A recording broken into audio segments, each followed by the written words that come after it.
Ladies and gentlemen, boys and girls, we are ready for the last day of the USBC Open Team Trials. Nickel and Fleischer was looking like we might have had a bit of a close match until Fleischer, my oh my, that fourth segment yesterday, really turning on the heat. I mean, after 6 boards or so, it was still looking like things were going to be close, but then a couple of flat boards and Grew and Moss said no thank you. Actually, I think it was Bathurst and Hurd that we were watching. You know, things just really started going downhill probably right around this board 55, where Hurd and Bathurst had an auction, get to 3 no-trump choice of games.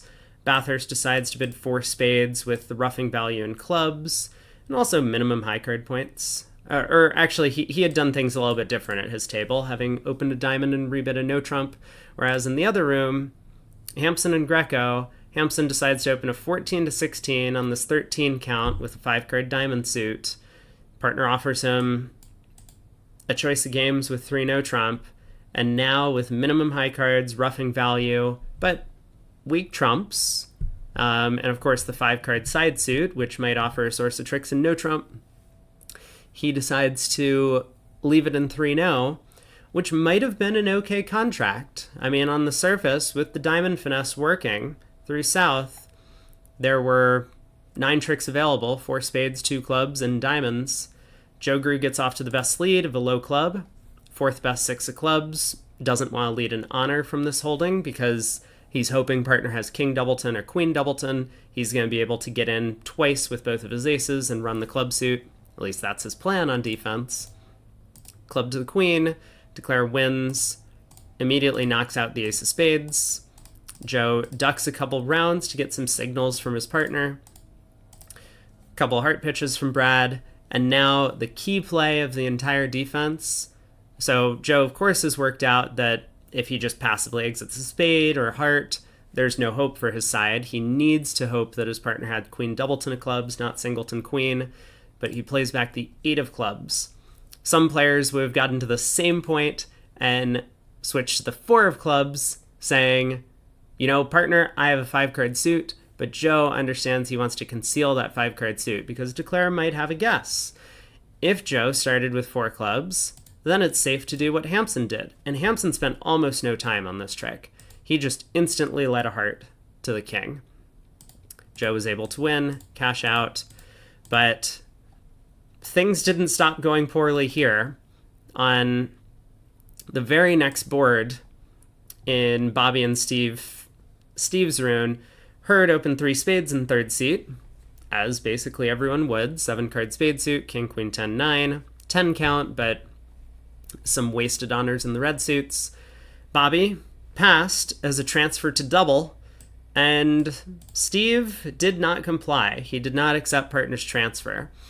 And, you know, because this board happened about 15 to 20 minutes before the other room, this table was way ahead.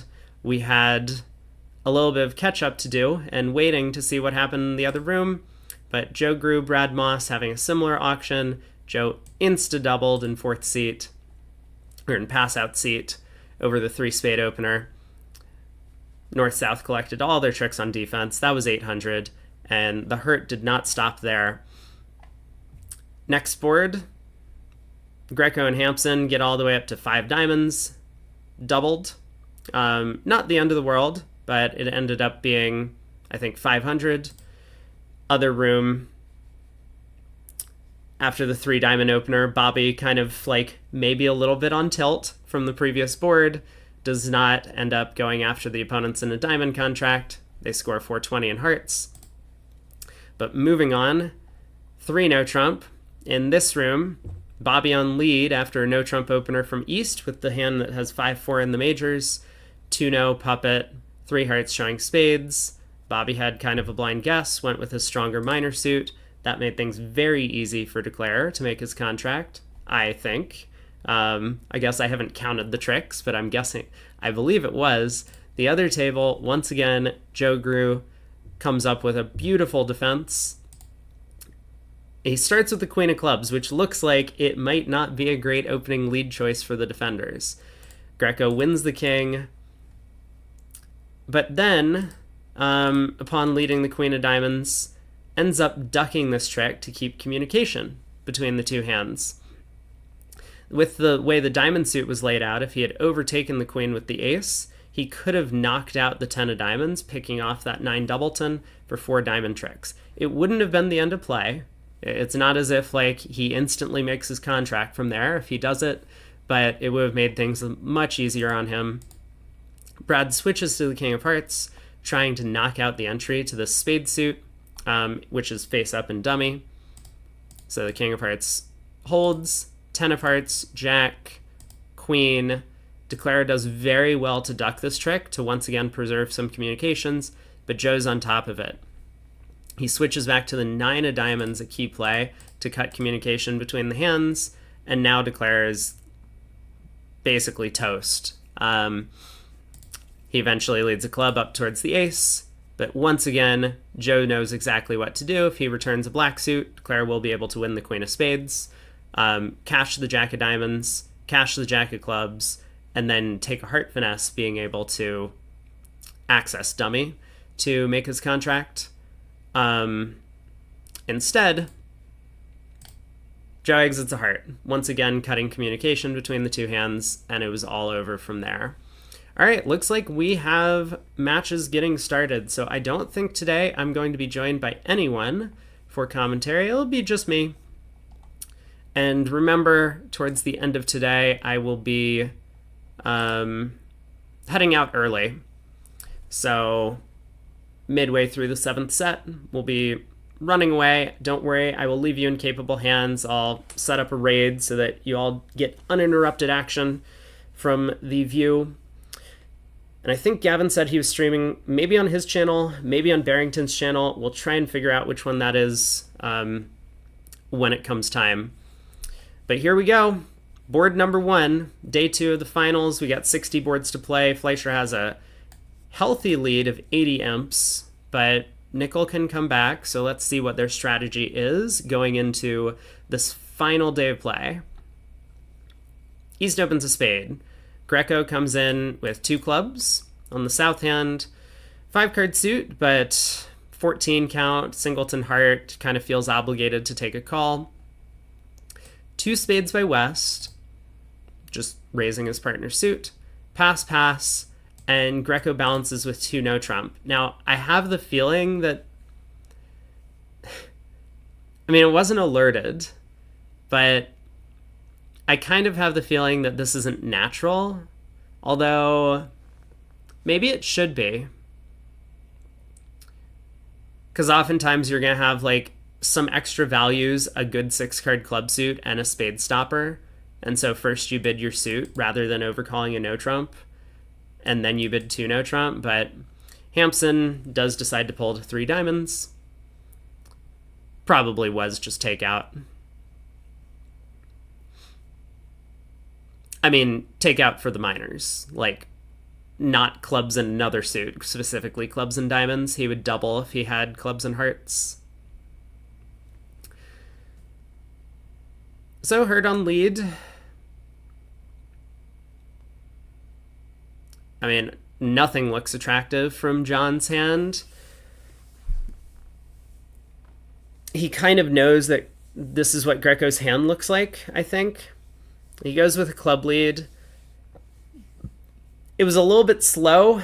Declare might figure this out. But he might not as well. I mean, one thing that this slow club lead might indicate is that it's probably safe to take the finesse because it's unlikely to be a singleton. But obviously Hurd could have the same hand, flip the king of clubs and ace of hearts, and now the king of clubs is in fact offside. The 5 is also kind of just a high enough spot card that, you know, Hurd is somewhat more likely to have the 4 or deuce as well. I mean, if this was king 2 doubleton, Declare would be in a really tricky spot. So first test, do we take the club hook at trick 1? I mean, outside of clubs, we have a heart, a spade, and a diamond to lose. But that might be it. If diamonds are 3-2, we can knock out the diamond ace. We can rough ace spade in North's hand and set up the clubs by just knocking out the club king. There's a little bit of handling charge, though.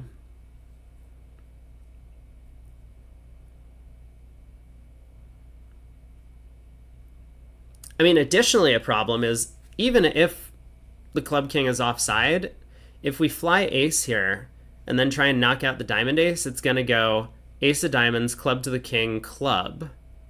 Okay, he does fly ace. And that would force us to rough with the 10 of diamonds, and then we don't get a spade rough. But looks like Declare has effectively just decided, I have a decent chance against 3-2 diamonds, so let's just take it. If necessary, maybe he would lead a spade to the 10, taking that spade finesse. Or a heart to the jack, depending on how the play went.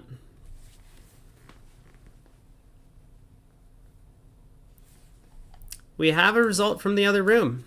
3 diamonds, making 4, this time played in the south. Obviously here, after that sneaky low club lead from Hurd, the defense will be able to come to 4 tricks, but that'll only be 1 imp.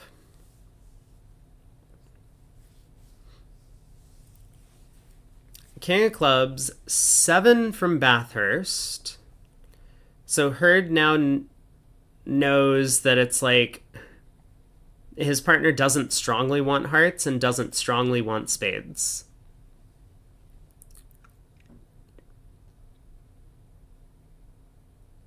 Well, that's not helpful. I mean, if Bathurst had kind of more strongly signaled for hearts by playing the 2 of clubs, that would prevent Hurd from underleading the spade ace. Hoping that Bathurst has the queen and that he puts Declare to a guess.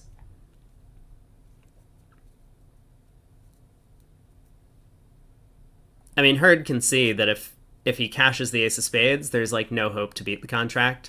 Declare has the queen jack of diamonds in dummy, the king of spades, only a singleton heart. Ooh, actually, no. Jeff might be missing the diamond 10, so this was good defense from Hurd. If his partner had 10 doubleton of diamonds remaining, his 9 would take a trick here.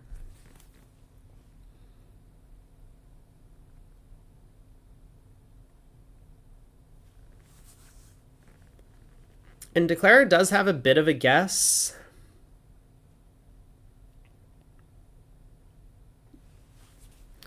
But the way the defense has gone, I can't imagine he gets this guess wrong. Like, why would Hurd cash the king of clubs, setting up all of the club suit? If diamonds were 4-1, he would probably have preferred to, like, try and tap dummy or tap Declare's hand or something, or just, like, mostly sit back and wait. Like, cashing that king of clubs was a pretty strong signal that he was looking for a club rough.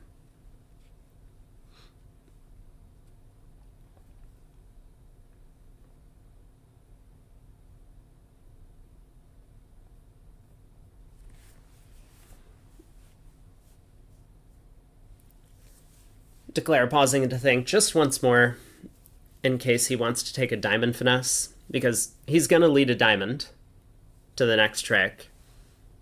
Okay, he's not going to lead a diamond to the next trick. King of Hearts pitching a spade first.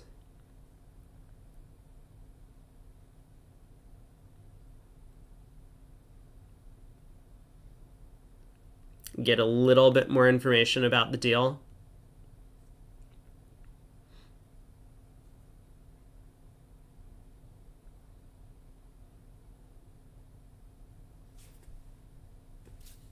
Pitching a club, I guess. Like, he can still pick up the 9 of diamonds on side. This is all he's kind of worried about. So I've said before, good declarers will try and collect as much information as possible before making their guess.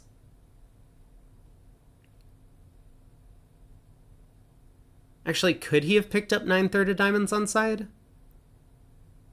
After cashing the king of hearts and pitching a club and not a spade? I don't think so. Not anymore. I don't know. That felt like a weird end to the hand. But diamond split, so declare made it. Well done. Other table found their spade fit on this one.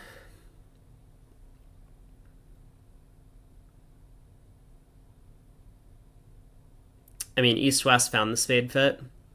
North-South do have some values, but with spades 2-2 and North-South being vulnerable, it's probably going to be pretty difficult for them to get involved in this auction.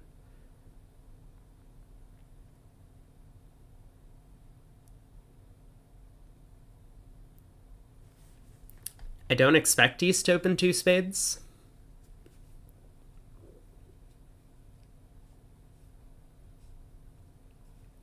Schmiebel is already thinking that the auction might start 3 spades, 4 spades. Probably not here. Not in this tournament. I mean, I could see John opening 2 spades in first seat. The colors are right for it. Like, his hand kind of has some of the right stuff if you're going to be a little bit off on your preempt. So people will say, like, you don't want to open preempts when you have 2 flaws. And we could make the argument that here we have 2 flaws. Like, 1, our spade suit is bad, and 2, like, we have an outside ace. But to that extent, like, our hand is so flawed that it almost shifts back in the other direction now. When we open 2 spades, if this isn't our hand, the opponents are really going to misplay this one. They're never going to play us for the ace of clubs, and they're pretty likely, I think, to play us for, like, more stuff in spades, maybe, or, like, once they find out we have 6 spades, they might play us for more distribution. 6 small spades. So Hurd opens 2 spades. Bathurst does just bid game. Ace-king third, but favorable. Again, he's just, like, kind of trying to preempt the opponents. Okay, that's a lead.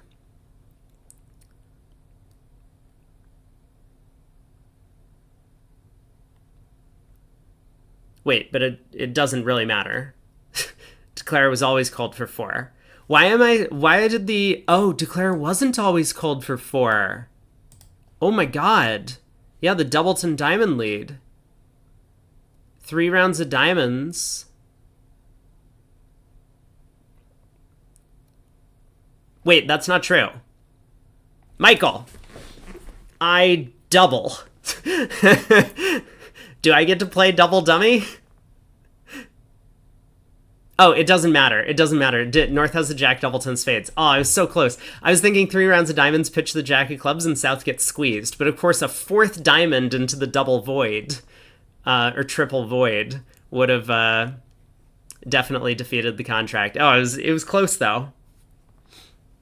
We almost came up with a plan that would allow Declare to make it. I suppose if I get to play double dummy, then Declare gets, or the defense does as well. All right, well, this heart lead... I mean, Declare has a problem at trick 1.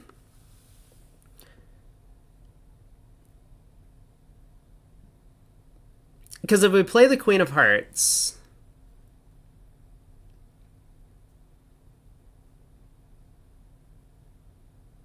Declare might still go down, by the way. So what about the line of play Queen of Hearts, club to the jack?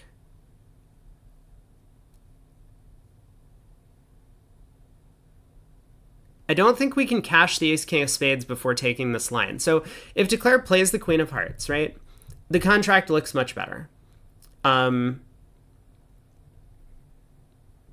we have 2 diamond losers, but a heart could potentially go away on the queen of clubs from dummy, either because the club finesse loses and spades split 2-2, or because the club finesse wins and there's king third of clubs on side. Like, put the king of clubs in Hampson's hand and give Greco an extra spade, right? Now how do we make the contract? Well, if we win the queen of hearts and go ace king of spades, now we don't have the entries to rough out the king third of clubs from north. So I have the feeling that, I mean, I don't know if Declare is going to put in the heart queen at trick 1. This seems like a sensible plan. Obviously, if he ducks this around to the 10 and it wins, he's just going to make his contract pretty easily. But if he wins the queen of hearts, I think he's pretty likely to lead a club to the jack, maybe after cashing 1 high spade. No, he can't cash a high spade. Yeah, we can't cash a high spade. Queen of hearts, club. If we cash a high spade, South could win and play back a spade. You think he's waffling between 2 successful lines of play. I think he's going to give the defense another chance for 3 rounds of diamonds. That's my suspicion. What are the 2 successful lines of play? I mean, playing low at trick 1 is going to be successful. But if he plays the queen of hearts, I think he goes down. Well, he has a chance to go down. Heart queen, spade ace king, club finesse. But I don't think heart queen, spade ace king makes any sense.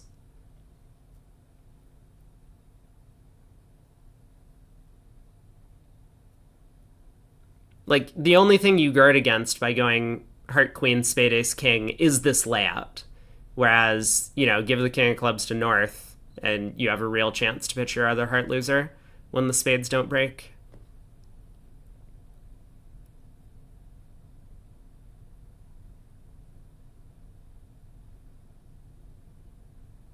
All right, look at that. Herd plays low at trick 1.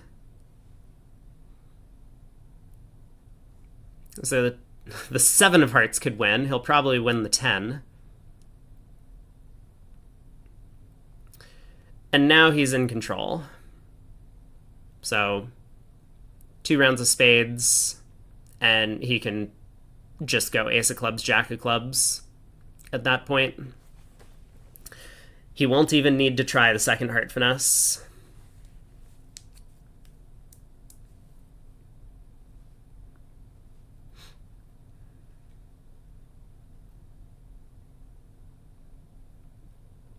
Oh, this also works. Spades 2-2, so the 6 of spades is an entry.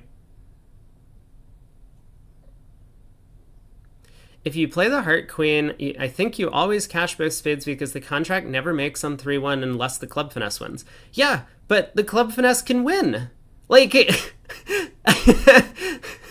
I mean, what are you... You know, you have to give me something you're protecting against by cashing the ace king of spades. And if you say, this layout where diamonds are 6-2 and spades are 2-2, like, fine. But I've found a more likely layout where we can make it by not cashing any spades first. Anyway, on to board 3. Hey, Shift. Good morning. I'm sorry that you walked into that rant. I'm maybe in just like a bit of a ranting mood today, I guess. 1 no by South, 14-16. 2 hearts, hearts and a minor. Bathurst has a good hand. So I wonder what Jeff's options are. I mean, double... A negative double isn't really that appealing without 4 spades on the north cards. I mean, he can probably bid 3 no. Okay, he does start with double.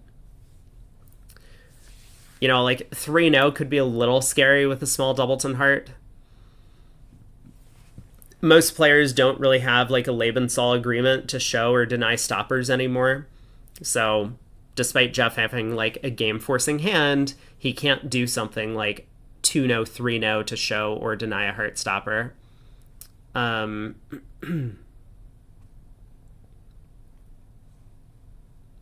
least that's what I think has been pretty common.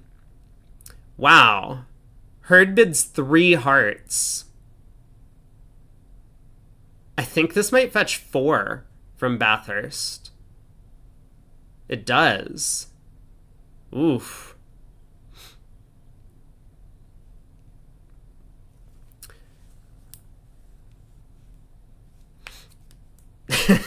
Yeah, King Doubleton or King Third of Clubs in the pocket would have been helpful. Why has the agreement fallen out of popularity? Yeah, Michael has it kind of on point that, like, usually the only game contract that has a chance on your hands is going to be 3 no trump. And so one, telling them that you have a stopper or don't have a stopper makes it so easy for them to find the right opening lead. And 2, like, even if you don't have a stopper, sometimes they don't lead it. It goes like 1 no, 2 hearts, 3 no, and Greco is looking at 3 small hearts here, and Bathurst is sitting with like ace queen 10 sixth, and he's just like, well, not gonna lead away from ace queen 10 against this auction. So he tries his minor suit, and then you just take the first 10 tricks. This is minus 300 has been called. I believe you. Is it only 300?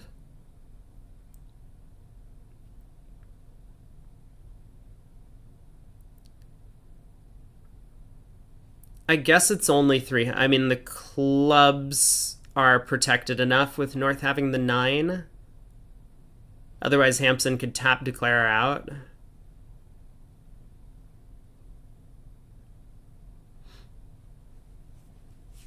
Yeah, Hampson was ready to lead trumps. He had both minors well stopped. Maybe declare misguesses spades and loses control. I think... Okay, so Greco just returns a diamond, which is going to make declare's life much easier. But yeah, I was going to say, I think Greco might just like switch to spades himself. So another diamond and the king of spades to come. And this will be, as you say, down 3. So 3 more imps going the way of nickel. Ooh, speaking of more imps going the way of nickel, let's pull up a prediction.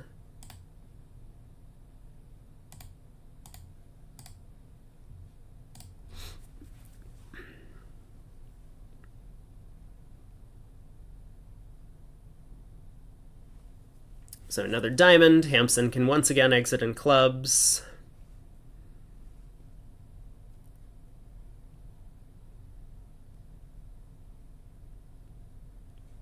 And eventually score his king of spades.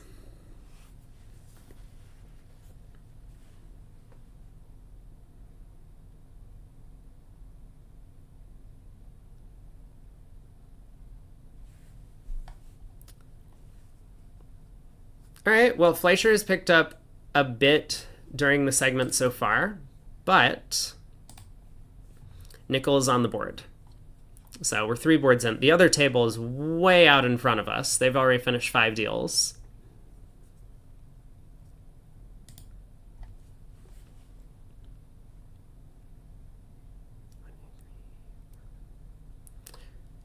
Looks like with East-West having a big club fit, they got a little bit too high in the other room. 3 clubs down 1. I mean, presumably North-South got into the auction in spades. Club opening bid. We'll see Greco overcall spade. Negative double from Bathurst. And, I mean, all vulnerable.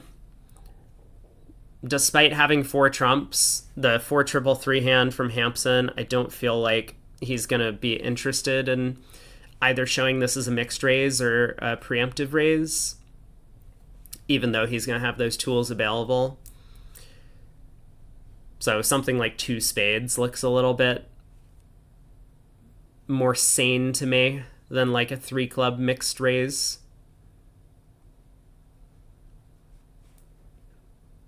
Like the jack of trumps is just such a bad card in okay, sorry. I mean 2 hearts also makes sense, like a good raise to 2 spades. I forgot that people still play just like transfers over everything, basically. But the Jack of Trumps in a 9-card fit is often just a completely wasted card. So this is like 4 small, king third, 3 small. I don't know. Some people would treat it as mixed.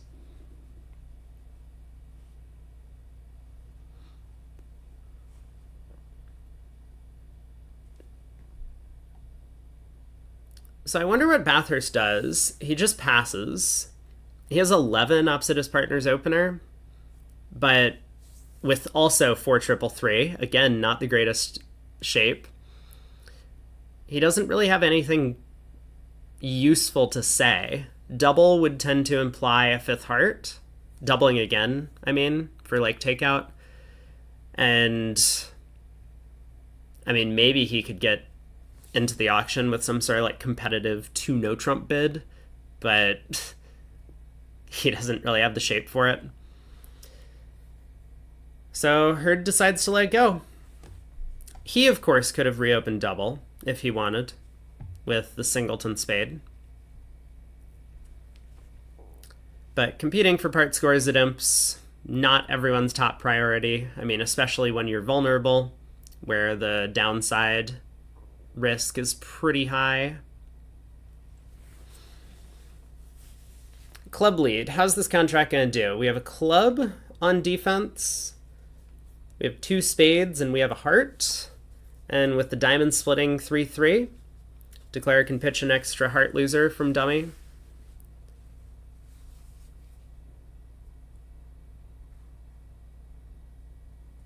So this will make comfortably, but no large swing going one way or the other, because north-south were plus in the other room as well.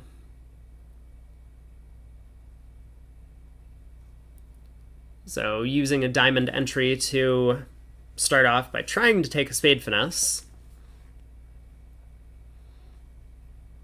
I mean, Greco might be a little bit surprised about the way this auction has gone, because he knows that the opponents have, 22 highs between them, I think it was. And someone, or both of them, have short spades, but no one was interested in competing. They also have 9 clubs, of course, and no one was interested in competing.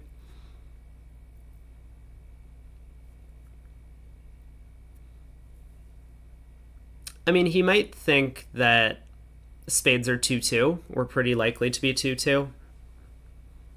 So rather than like trying to play a heart to the king, for example, to take another spade finesse, he might just lay down the spade king when he gets in. I think that's pretty likely.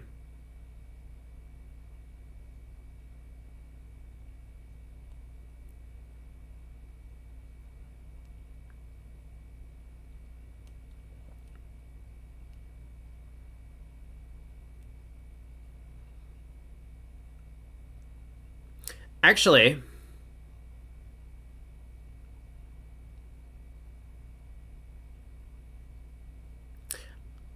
I think he would actually do quite well even if diamonds were 4-2. So he does let down the king of spades. Because knowing that West is pretty likely to be out of clubs at this point, and knowing that West must have the heart ace, otherwise Hurd would have like a no trump opener over there, Declare could actually rough this diamond and exit a spade, and playing West in a funny way to lead away from the heart ace. Would have gotten him 9 tricks that way. Alright, 1 imp to nickel. 2 spades making the over trick. Not really the board's nickel needs to come back, but a solid start to the day. So Hampson has a 14-16 no trump opener. Hurd doesn't really have enough to act over that.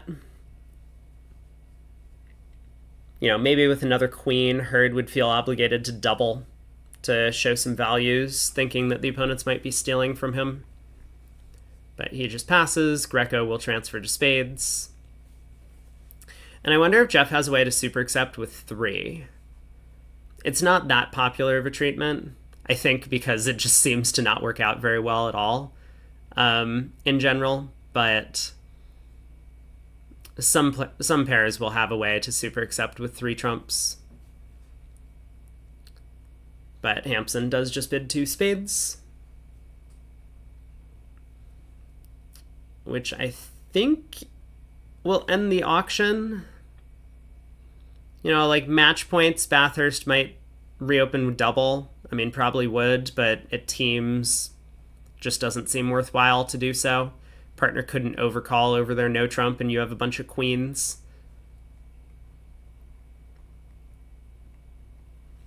Queen of diamonds lead, Rousseau, promising the king. So how's Declare going to do in this contract? Do we play on clubs immediately, or do we play the ace-king of spades, is one question. He decides to go after clubs, trying to get in a club ruff before touching the trumps.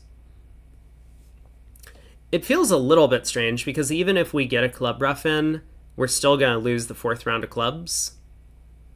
And we have enough clubs to just force out the ace, king, queen on power.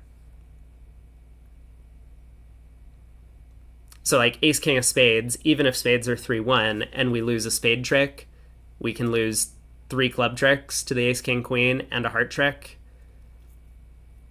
I mean, I'm not really sure what I'm risking by playing a club immediately at trick 2. I haven't really worked that out. Probably a good idea to do so. But it did feel like maybe pulling at least 1 round of trumps might just guarantee the contract pretty simply.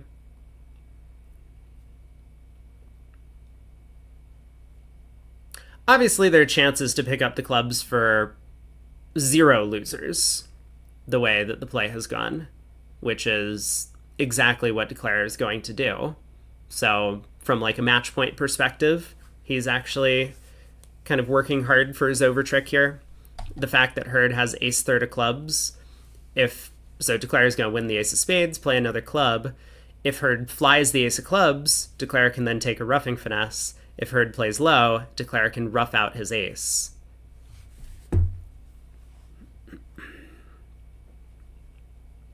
So Hurd is in a lose-lose position.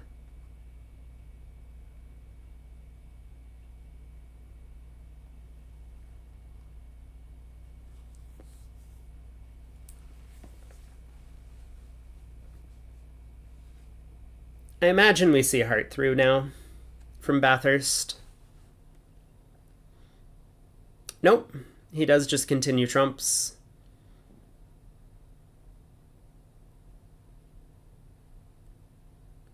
So diamond ruff, club, low, guess. Oh, he pitches. Declare has misguessed the club suit.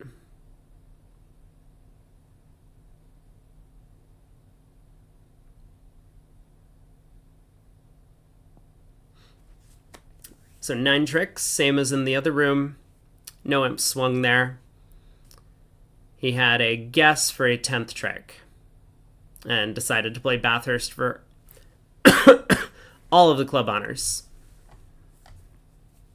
Pretty unlikely layout, but certainly possible. All right, on to the next one. Hurd, good 14 count here. Couple 10s and a 9. No 5-card suit, though. Opens a club, as opposed to a no trump 15 to 17. We must be getting close to the story time goal. Yeah, 91%. Thanks for all the contributions, everyone. Hopefully we'll be able to get a Brad Moss story in here before I have to leave this evening. 2 clubs inverted. Forcing 1 round. Ooh, it's very interesting that they play this is limited. 2 clubs is 10 to 15. So it's limit plus, but it's like capped at a 15 count. I wonder what they do with stronger hands. Maybe they have like a club past 2 no trump shows something, or a club past 2 hearts could show something. 2 no from east, he has stoppers and such. 3 no from west. Will Greco find the Queen of Diamonds lead? Joe Grew tried this the other day. Okay, almost. Almost. Wow. I mean, I haven't worked out if they can beat it if he continues the Queen of Diamonds yet, but this... I mean, this is a tough puzzle. He does get off to the Diamond Ace lead, but that King and Dummy... 3 of diamonds from partner. Encouraging. Important card for us to see. I think he might get this right. I think he will play the Queen of Diamonds. I mean, that's step 1 of the puzzle, is can we unblock the diamond suit? Here is north-south, but he's going to spend some time thinking about it. Let's see Declare's problem. If he doesn't get the diamond suit right, if he continues the deuce of diamonds, Declare's not going to know that he can afford to lose a trick, because he'll think the opponents have 3 more diamonds ready to cash. Diamonds are 5-4, therefore. So Declare has a diamond, 2 clubs, 2 spades, and 4 hearts. The King of Hearts is in the pocket. He just has 9 tricks off the top. So despite this incredible try on the opening lead, it is not going to be good enough.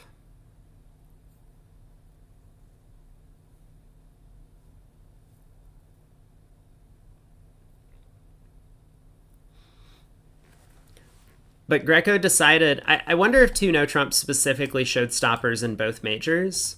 Some players will play... I think that's like an old-fashioned agreement to have over these inverted minor raises, is that you bid stoppers up the line and 2 no trump shows both major suits stopped. He does continue the diamond queen. In that case, a diamond looks like maybe a little bit, like a tiny bit less sensational. But still...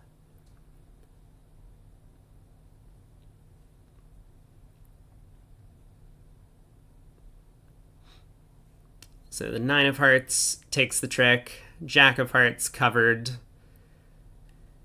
And Declare will be claiming soon. Nice lead to hold Declare to...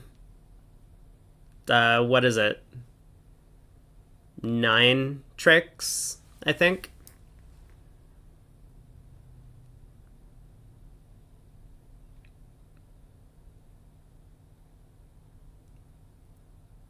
I mean, maybe you can get a 10th if you wanted to, like, risk the contract somehow. Like, are the opponents actually getting squeezed in some meaningful way here? I mean, obviously Hampson could technically afford to pitch a diamond. I don't think he will. To avoid a squeeze. He does pitch a diamond now.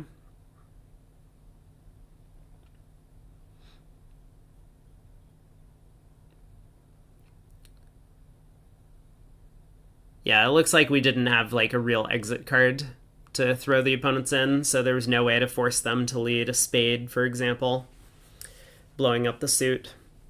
But what a lead.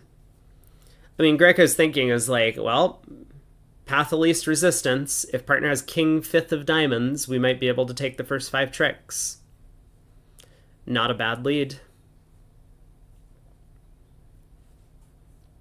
South opens a heart. Bathurst wishes that he could swap partners for this hand. Gotta imagine Hampson bids a no trump here. I mean, he might bid 2 hearts, but one of those actions... So he bids a no trump, semi-forcing. Hurd will bid 2 hearts. Spades and minor. Greco, of course, going to pass this. And I wonder what Bathurst does. Probably 2 spades is enough. Because despite the singleton and an ace-king, it happens to be in the opponent's suit, which could easily be opposite a void. So Hurd will have to make at least a try here. I don't think he's just going to bid 4 spades on his own. Although maybe he will. So let's see, right? Like, normally we would say if we can make ups at like jack third of spades, we should probably bid 4. Like jack of spades, jack of clubs, is that enough? We have a spade, a club, and a diamond. And we might need some good luck, but that's probably okay at imps. Maybe Hurd does just bid 4 on his own. No. He goes through the more reasonable route of showing his side suit.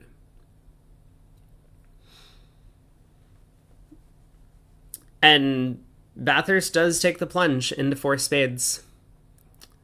It's not so much because he's like happy that his partner bid clubs, he has a singleton, but he does have close to a maximum for his previous 2 spade call.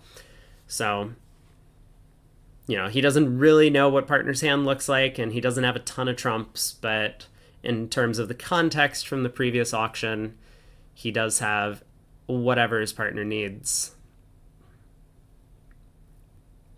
Queen of diamonds lead.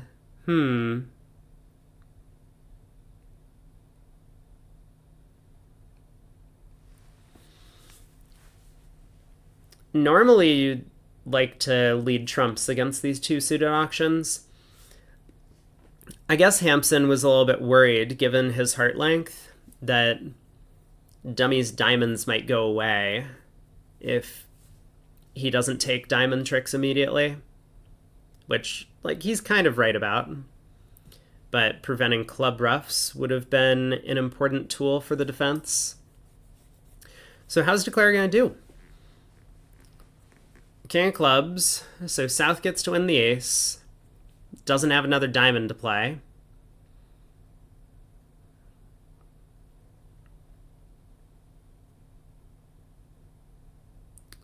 I don't think we switch to spades as South, which means we gotta play back the Queen of Hearts.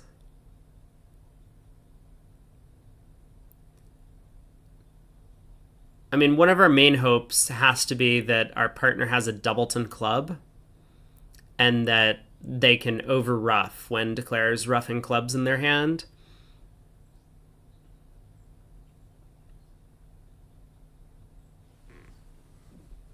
I mean, the 3 of clubs, is this a standard count signal?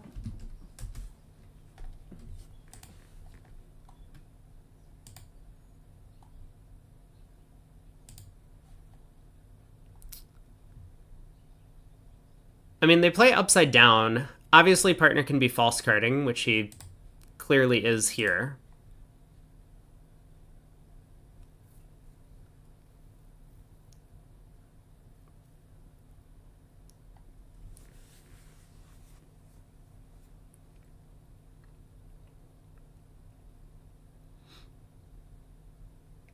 But if that 3 of clubs is a true card, it almost looks like we have a chance. Like, imagine Hampson had a doubleton club and doubleton jack of spades. We return a heart, Declare ruffs and dummy. I mean, we don't know what's going on in Bathurst's hand, but, like, let's suppose Declare ruffs and dummy. Leads the queen, goes Queen of clubs, club ruff. Partner over ruffs. That would be 2 tricks that we've taken, and our King 10 of spades would still be 2 more tricks. I mean, in fact, we would get a diamond ruff, so it's even cleaner. We don't need partner to have the jack of spades as long as he's able to get a club ruff.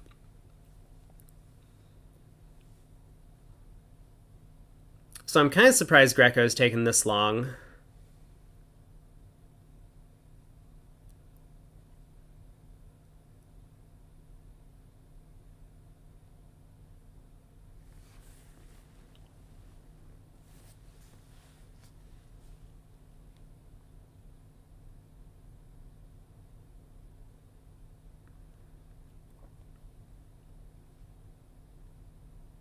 I mean, we do really wish partner had let a spade at trick 1 instead of a diamond from the way our hand looks, but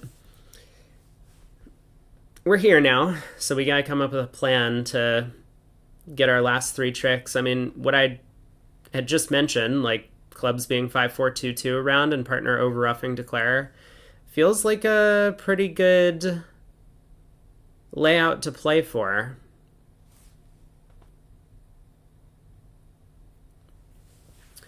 PJ not shocked that Greco is taking a while. I've never known him to be a slow player. I don't think I have a ton of boards against Greco. Wait. I I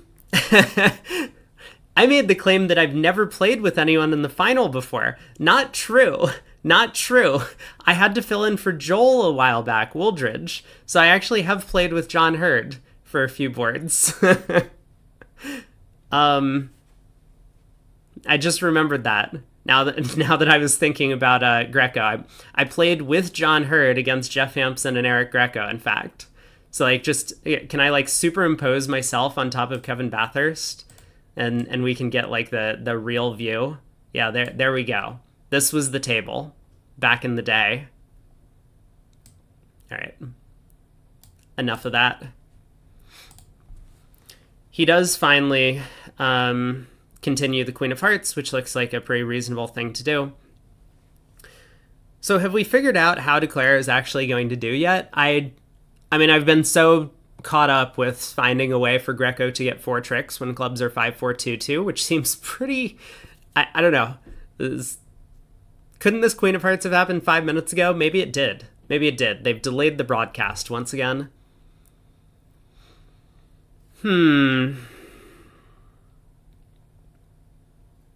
So Bathurst knows about the 5-1 diamond split.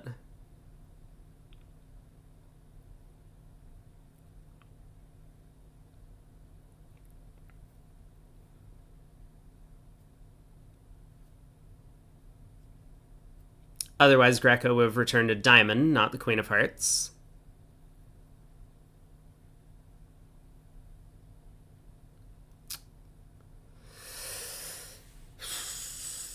Is the other table already on delay? That's really unfortunate for them. Not surprising, though, with the way the play has gone at this table.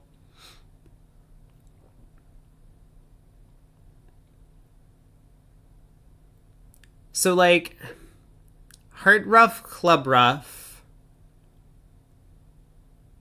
Heart rough, club rough. Ace of spades, spade, right? That's just a claim on 3-2 spades. And 4-3 clubs. That looks like a good line of play. I think I like that plan. Is there an alternative?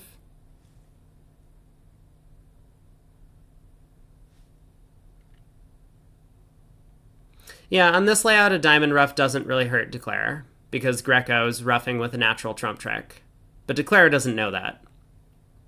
I mean, if Greco roughs from, like, Jack Doubleton or 10 Doubleton, which might give him a very, very weak opening bid, then that could be bad. So maybe you're right. Maybe trying to cross to dummy with a diamond to the ace is also sensible. But I think the plan I came up with is also pretty good. Heart rough, club rough, heart rough. Ooh, he might be worried Hampson will pitch a club on the third heart, though.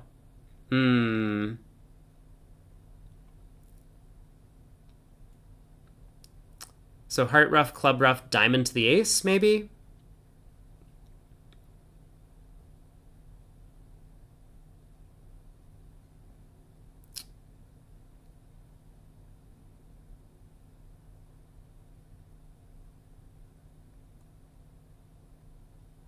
I don't know. We'll see what he does.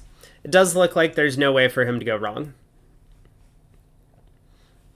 Like some plan involving roughing some clubs in his own hand, maybe pitching a club on the King of Hearts, probably never taking the spade finesse, and eventually losing 2 trump tricks. That seems pretty reasonable to me.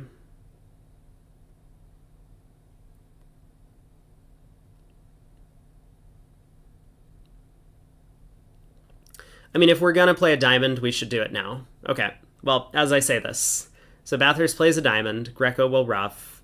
He's going to continue a heart. Maybe even the 3 of hearts.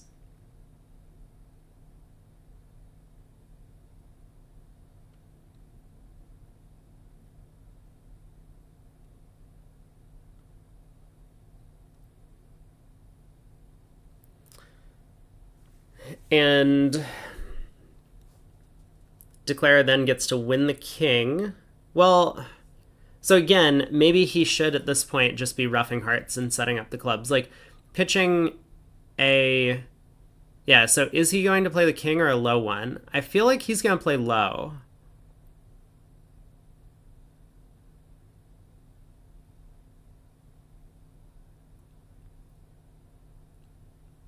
Because, like, if we play the king, we're not doing the thing, we're not getting to do the thing that we want, which is rough the clubs. Like, pitching our 5th round of clubs, which is supposed to be a winner when the suit breaks, just doesn't help us. So spade to the ace, club rough.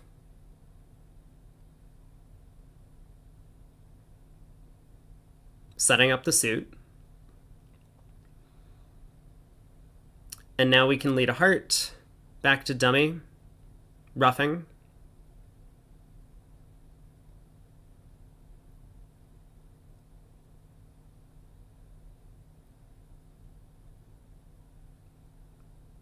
Cashing the king of hearts seems perilous and unnecessary. Like, if Greco happened to have 4 spades here, now we've just set up the jack of hearts for him once we try and pull trumps.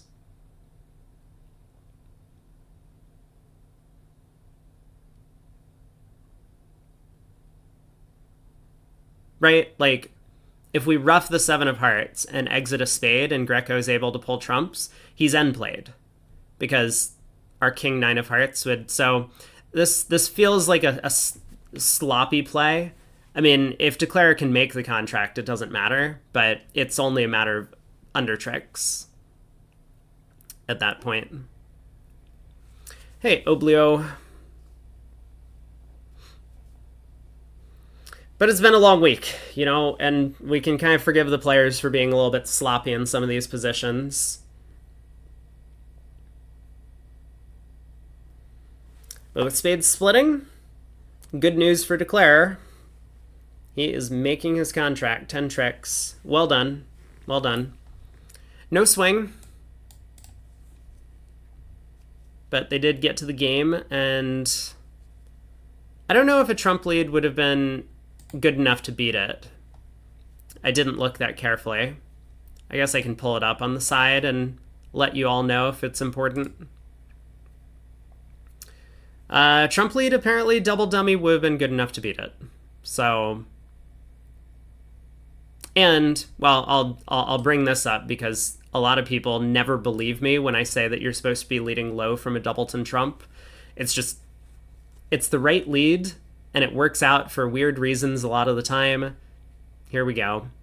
Low spade is the only thing to defeat the contract. I don't know how difficult the defense is from there, but we're on to the next board. A heart by West, take out double by Hampson. He only has 3 spades, but he has a 12 count. 3 hearts by East, so we're already blowing past the other room's contract.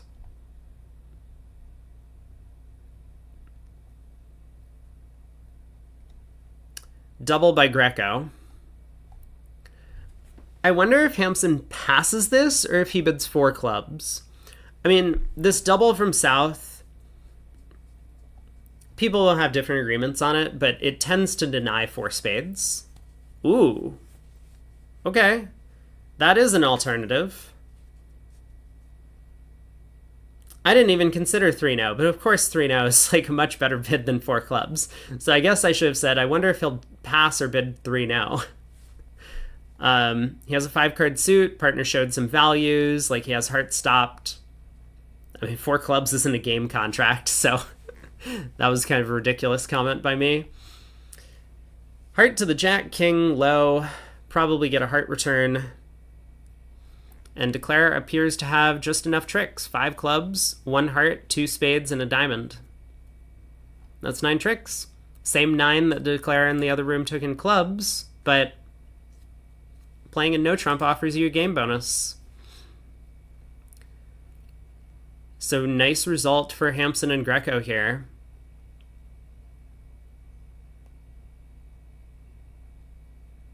Three hearts doubled would only have been down 1,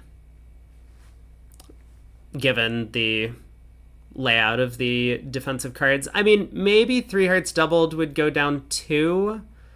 Declare has a guess for the Jack of Hearts, kind of, but I feel like he might play for hearts to be 2-2 on this auction.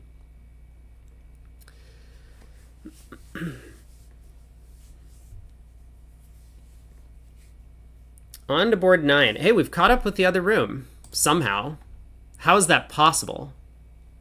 Wait, we haven't caught up with the other room. The other room has 2 more scores in. I'm going to hit the refresh button because sometimes the site gets a little bit wonky. There, we now have some scores in from the other room. A no trump by North, 14-16.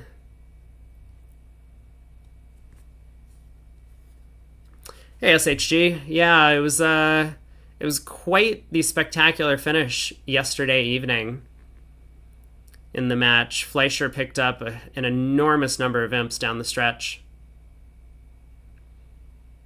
because Bobby Levin went on tilt.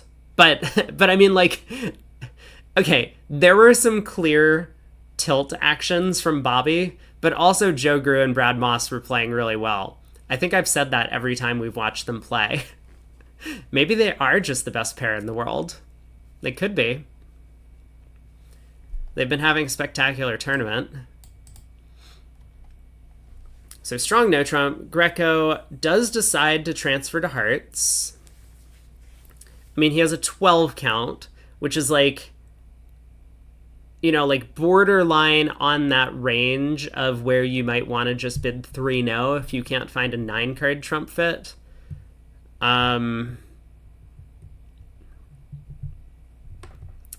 Yeah, I said they were the best pair in the round of 16, and then we never watched Fleischer again because their matches were so lopsided that it wasn't very interesting. And now we watch them once again, and I say they're best pair in the finals. Maybe it's true. Maybe it's true. They've been very impressive throughout. Hampson gets to 4 hearts. Spade lead. So there's a spade trick. Diamond King is offside, so the defense gets a diamond trick. Club Queen is in the pocket. But the trump spots have a lot to be desired. They're lacking something like, you know, the 9 of hearts even, which would give Declare a minute hope.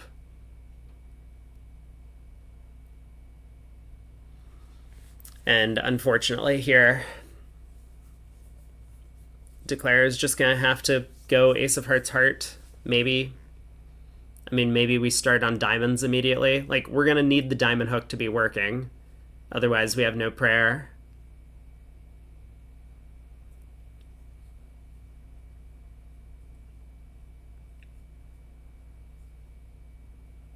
Like, I wouldn't want to go Ace of Hearts heart and then have East switch to a club. That might be pretty unlikely defensively, but if he switches to clubs, I kind of want to run it around to the 9. Unfortunately, I also want to test to see if diamonds are 3-3 so that I don't need a club finesse at all. Feels to me like we should probably play diamonds first for that reason. Like, again, we need the diamond hook winning to be winning. Otherwise, we just can't make the contract. So once it wins, then at this point we can decide what to do from there. And that's what Hampson has gone with. Takes the diamond hook, it loses. Now he's going to have to fall back on a miracle layout of the heart suit, which would be King Queen Doubleton. But that is not going to happen here.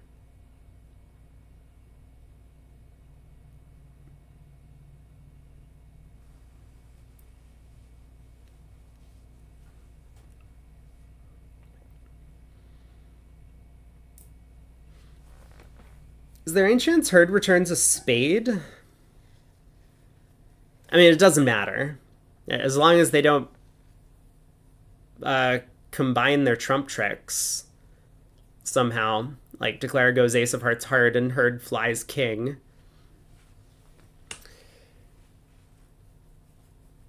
I wonder if a spade makes some sense, because we're trying to like compromise declare's trump position. Like, we know that the club hooks are all working. I mean, we also know if partner has the ace of clubs, we're just going to get that card. Playing back a spade now is not going to jeopardize us, so our king of hearts is a trick. We just need one more. Like, maybe if declare's hearts are like ace queen third, we can cause enough damage by playing a spade. I'm not sure. I mean, like, a diamond return really doesn't look attractive away from 10 third. All right. We switch to clubs. Partner has the club ace. This will make things simple. Jack of clubs holds. Heart to the ace heart.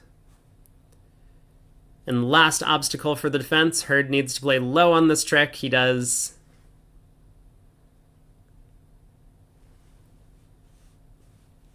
Down one.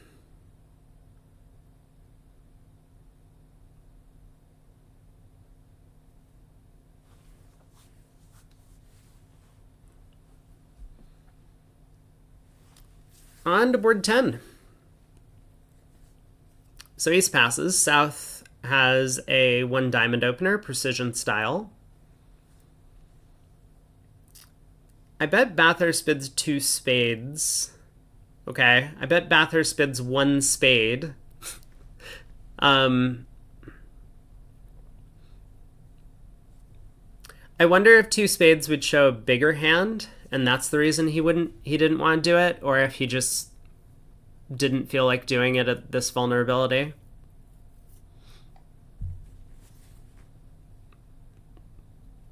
I am going to look this up because this is important to me. Like, this kind of looks like an ideal 2 spade preempt if we have it available to us. But a lot of players do play intermediate 2s when vulnerable. Ooh. 1 no by North, possibly no stopper in spades. He's right about that. He has wrong-sided the no trump. This looks like a huge system fail on this deal. Because the no trump is going to be the final contract, and the defense is going to take the first 7 tricks. I guess a no trump by South would also have been a rather difficult contract to play, though.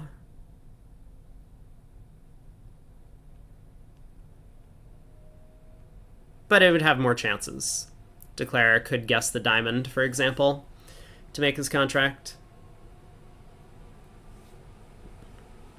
All right, 7 of spades lead. Let's look this up. I want to know for certain whether their card is intermediate 2s.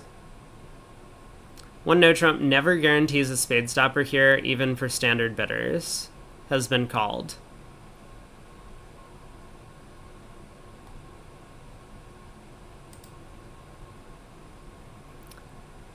Do.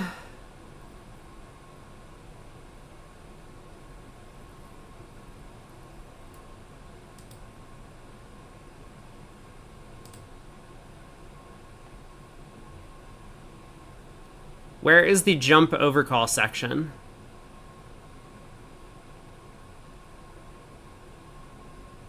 Nope. 2 spades would have been weak. Well, at least according to the card that I'm looking at. I wonder why he didn't bid 2 spades then.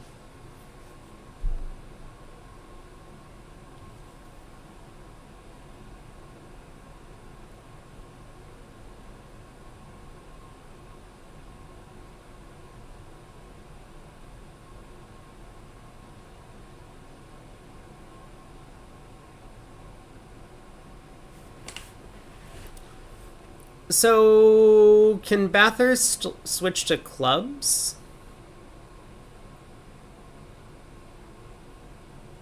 How does this hand go if he switches to clubs?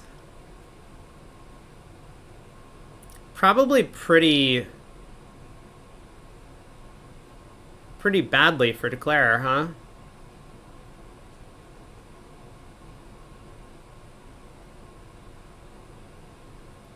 Man, that 7 diamonds looking like a big card now.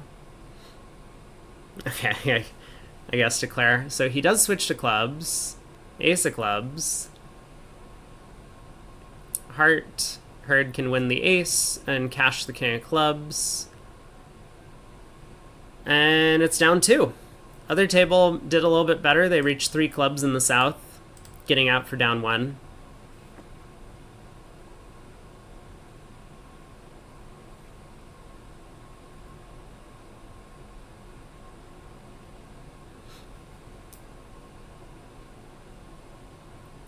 I think sometimes bidding a no trump with no stopper there is like okay, but I would tend to pass most of the time. Like if I have responding values and spade length but no stopper, I would just pass. As Schmeeble says, partner always reopens unless you're playing with Steve Weinstein, who will never reopen double when his partner wants.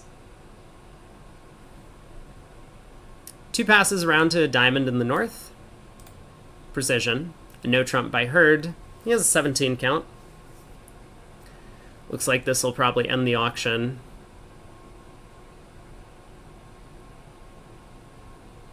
And Greco's going to lead a diamond? Diamond, maybe?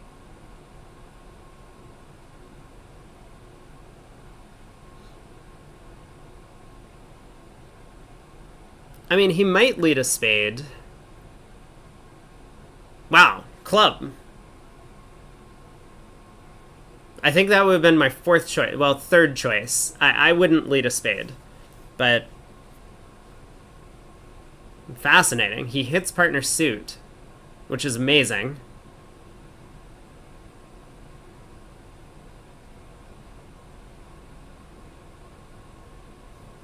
Michael says, no trump over precision diamond is less likely to have stopper than bidding 1 no as responder after an overcall. Yeah, I agree. Yep, agree with that.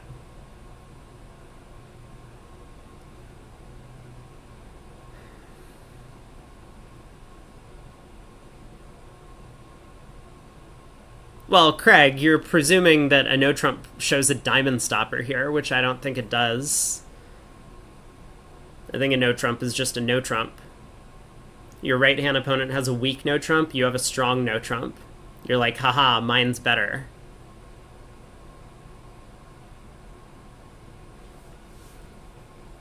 Ten of clubs and dummy, a pretty big card.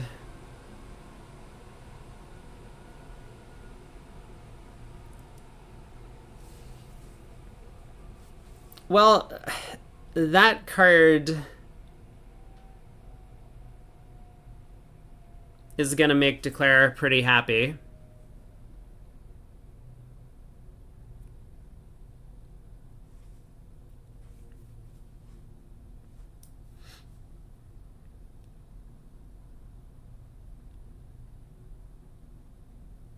King of Hearts holds. Greco plays low. Or high. To discourage. But there's not much Jeff can do other than continue hearts, I don't think.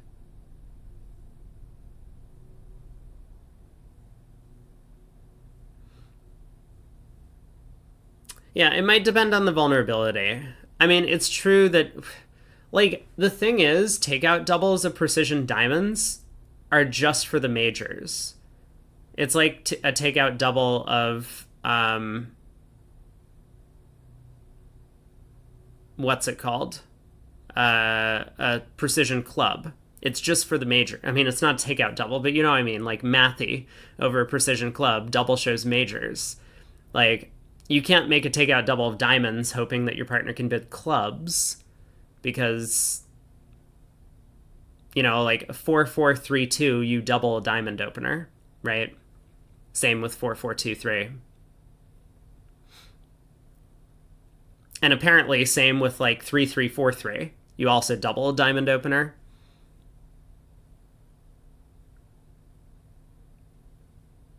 Yeah, the source of tricks thing is the real scare, right? Like, losing the first 5 tricks is in a no trump is real bad.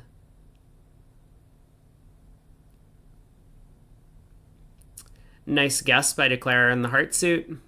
Decided Hampson wasn't switching to that King of Hearts from King 10 third.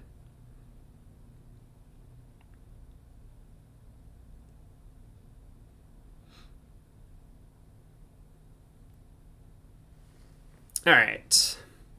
3 more tricks. So 150, pushing with the result in the other room.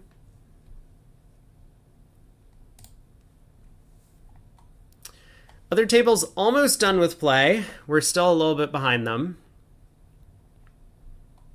And overall in this set, it is very close. Nickel 12, Fleischer 11.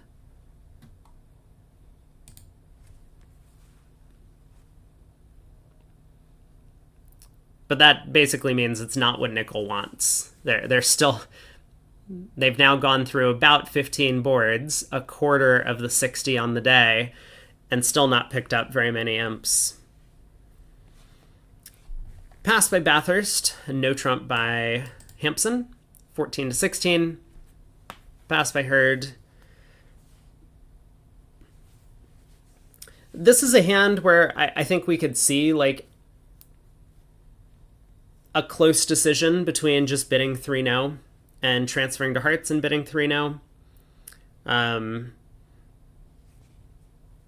I kind of feel like if we really want to swing the board, just 1-no, 3-no is probably the way to go. Like, Greco might feel as if looking for a 5-4 heart fit would be good. Otherwise, with all these kings and queens, he'll just stick it in no trump. But so he does bid 3-no. I think this is a pretty reasonable attempt at swinging this board. I mean, it might not work, but this does feel like the type of hand where you probably counted up 11, not exactly the right amount of high cards that you would want to bypass a 5-3 major fit to play no trump. But the texture of the hand kind of feels no trumpy to me. And it might have to Greco as well. I would be curious to get his take if, again, this was the first board of the match as opposed to a situation where he's down by 80. So how is 3-no going to do? On this lead, it looks pretty good for the declaring side. 3 spades, 4 hearts, and 2 diamonds. I guess it was always 9 tricks. 3 spades, 4 hearts, and 2 diamonds with the hearts breaking.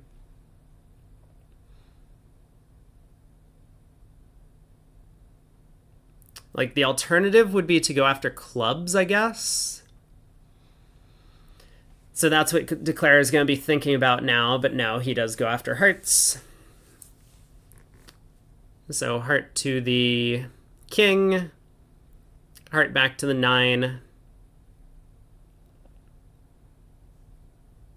And he just has a claim for his 9 tricks. He'll probably try a club up towards the king.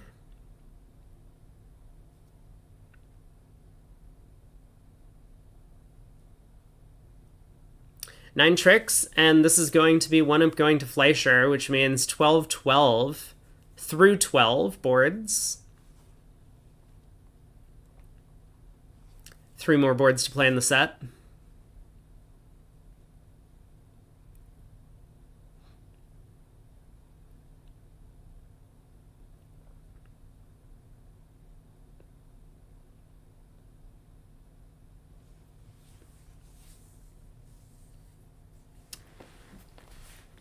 It's interesting that he didn't unblock the heart ace. I mean, it doesn't really cost him.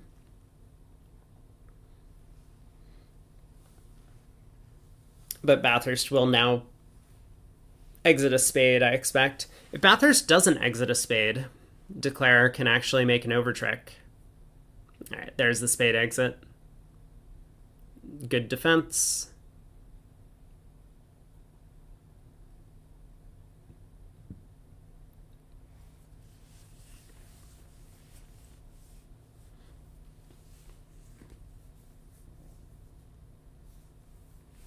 We should see a claim pretty soon.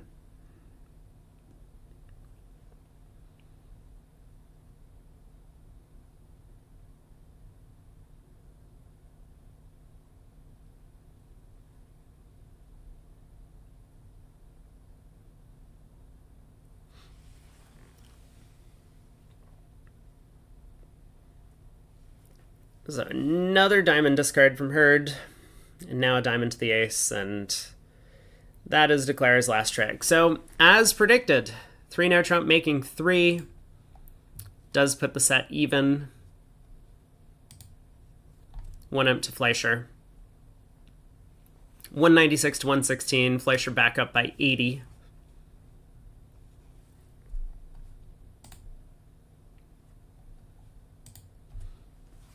All right, Hampson in first seat.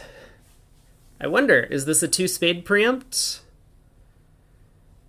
Looks somewhat attractive.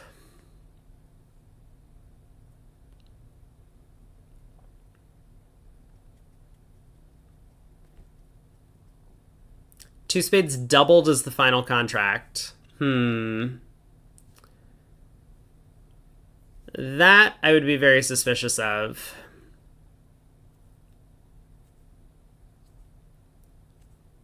Like West having a balancing double and East having not much in the way of defense feels pretty unlikely to me. I mean, give East the 10 of spades, like flip the 10 and 4 of spades or something, and then we could start talking about it. But you don't want to punish partner for balancing.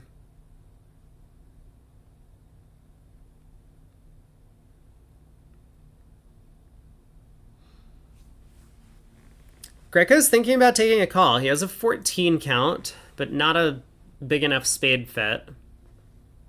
So 2 spades, pass, pass. Bathurst will double. Bathurst will not double.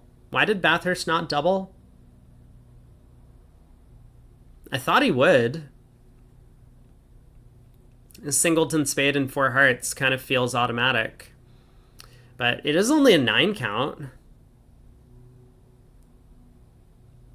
Maybe we do punish partner for balancing. So we shouldn't be balancing this hand.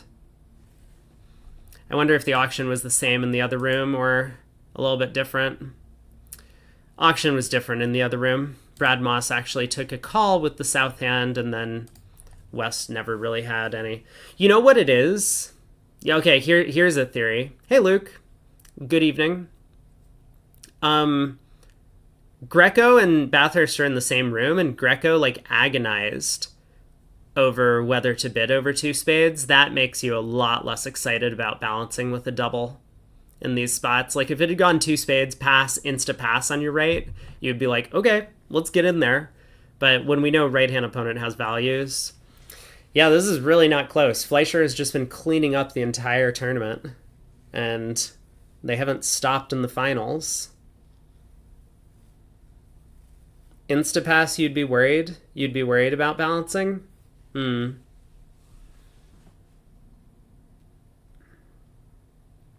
they pass too fast, they have a good hand.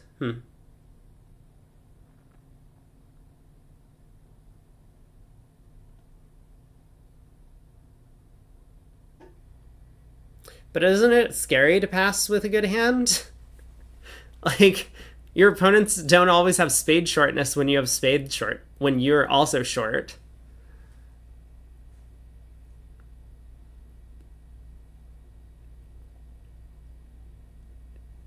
I mean, maybe I'm way off base. Maybe, like, West's hand is just, it's insane to take a call in balancing seat. I certainly would. I think it's definitely within the realm of possibility.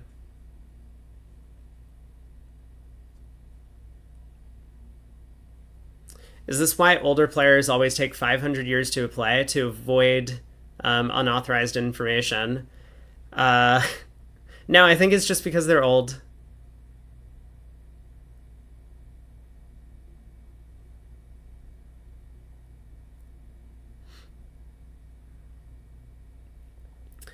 Michael says 16 and a singleton partner suit, insta pass. I mean, I would probably pass with that hand too. But like, I would also kind of insta pass with like a doubleton and like an 8 count.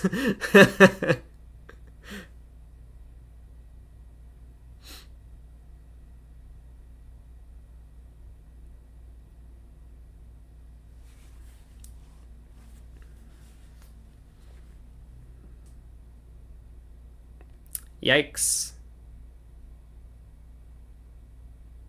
You went plus 152, which is also hilarious. Not just avoiding the big minus disaster, but the opponents couldn't even make two spades.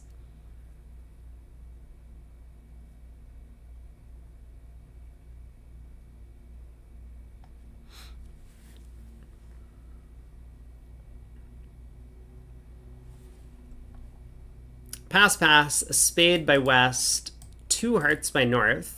So Hampson could have bid Michaels, but with longer and stronger hearts, he decides to just show the heart suit.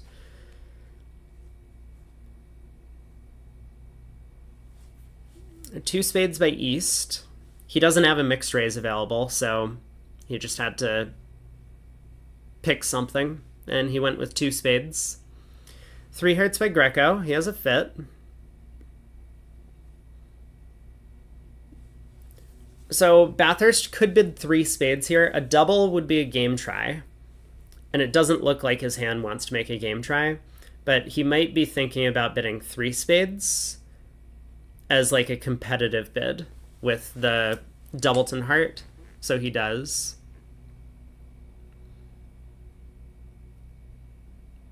And I wonder if Hurd will bump this. I mean, first off, Hampson's going to bid four hearts. So, yeah, Hurd has a decision to make over this four heart bid. He passes. Feels like this might just end the auction then. So here's a big swing going the way of nickel. Because not only did four spades make in the other room, but I think Declare is going to make four hearts here.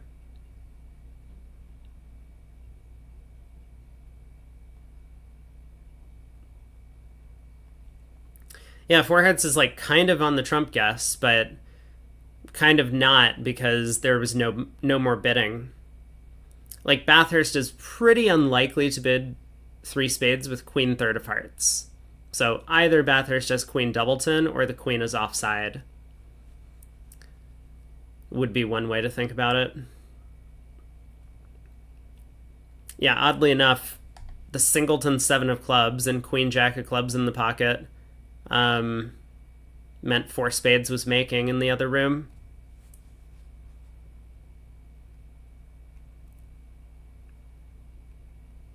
Well, you can't do anything other than pick up the club suit. I mean, it's not... There's nothing for Declare to do in the four spade contract. You just run the 10 of clubs, run the 9 of clubs, using spade entries to the east hand.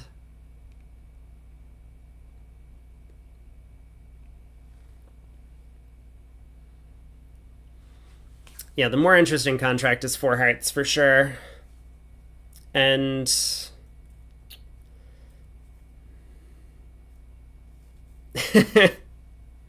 your 500 channel points are safe. Nickel is making the comeback. Ace of hearts, king of hearts. You got plenty of entries in the spade suit. Ace, queen, and four of spades are all entries to take club hooks.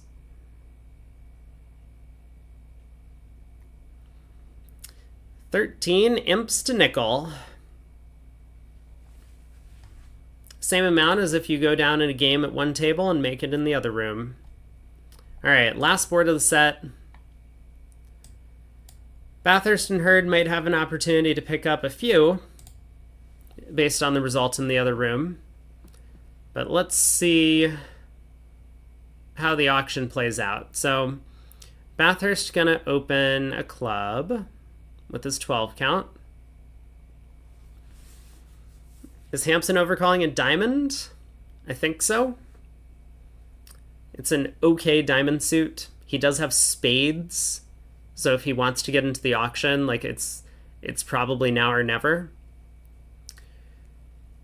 Hurd might just bid 3-no.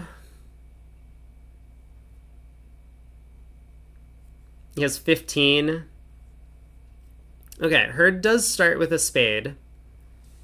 You know, with two diamond stoppers, and 4 333. I was wondering, and some extra values. I was wondering if he might just bid 3-no. But he does decide to show his spade suit, which means East-West are going to find their spade fit. Is this good for them? I think so. I mean, the 4-1 spade split does make things a little bit challenging.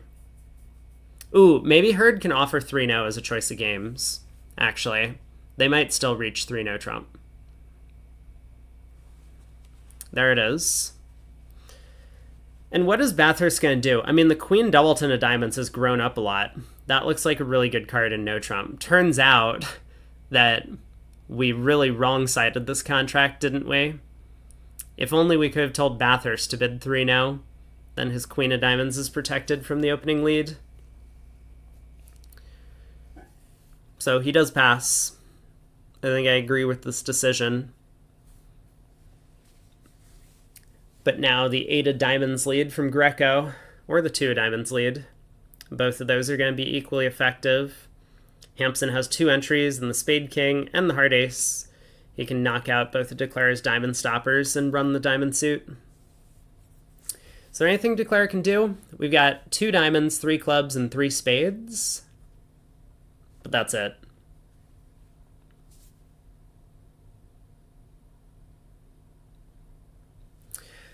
Luke says, seen this situation a few times. Thinks 3 diamonds should ask partner to bid 3-no with a little something.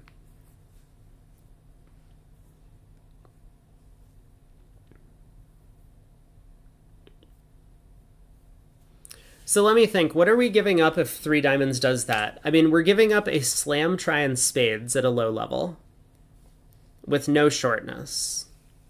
Maybe that type of hand just like kind of doesn't exist, you know, like an 18 count with 4 spades, a balanced 18 with 4 spades, because that's basically what, yeah, 2-no is an ask,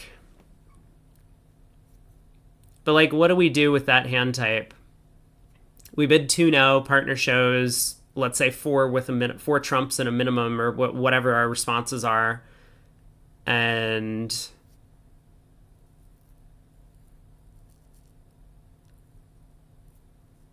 I don't know. It's very interesting. I mean, it would have worked out beautifully on this hand, for sure.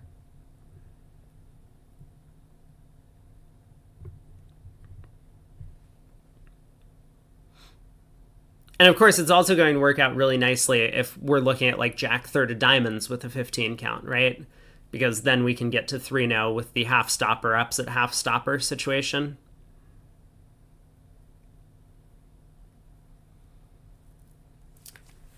All right. Play a spade over, take a heart finesse against North's queen. Feels like might be the only plan. I mean, Declare can try and run a couple of spades first to get a bit more information. You're not even playing it, but you think it's good. I mean, look, here's an example. This is a hand where it would have been pretty effective. So last board of the set, and Nickel does pick up. They win the segment 25-12. But they're still back quite a few imps. They're still down by, was this 67? Having started up 80 and dropped 13 in this set. We got 45 more boards to play. Let me pay out our prediction.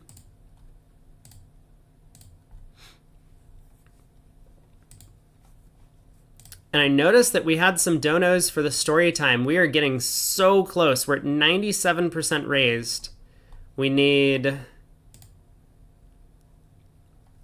just over 2,500 more channel points to get to the Brad Moss Blue Ribbon story.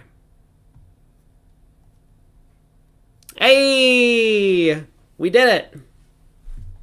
We have hit the story time completion. Well, it hasn't popped up yet, but once we get the little like confetti falling down, I guess I have time, right? The next segment starts in like 15 minutes. Yeah, let's try and make this happen. Okay.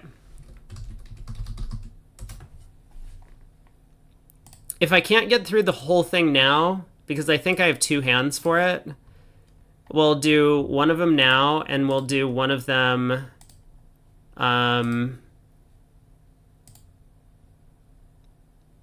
the end of this set, this coming set, the 6th segment.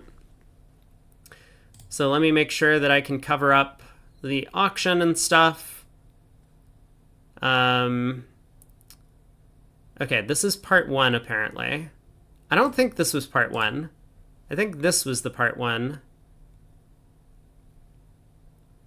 What have I been doing since retiring from bridge? I got my master's degree in computer science, and now I am unemployable. I feel like I have these written up out of order. And I'm so certain of that fact that I am going to... that I'm going to start with part 2. Okay, here we go. Let's... which hand is mine? This one. All right, let's see if I remember the story. We'll figure it out. BBO... Oh.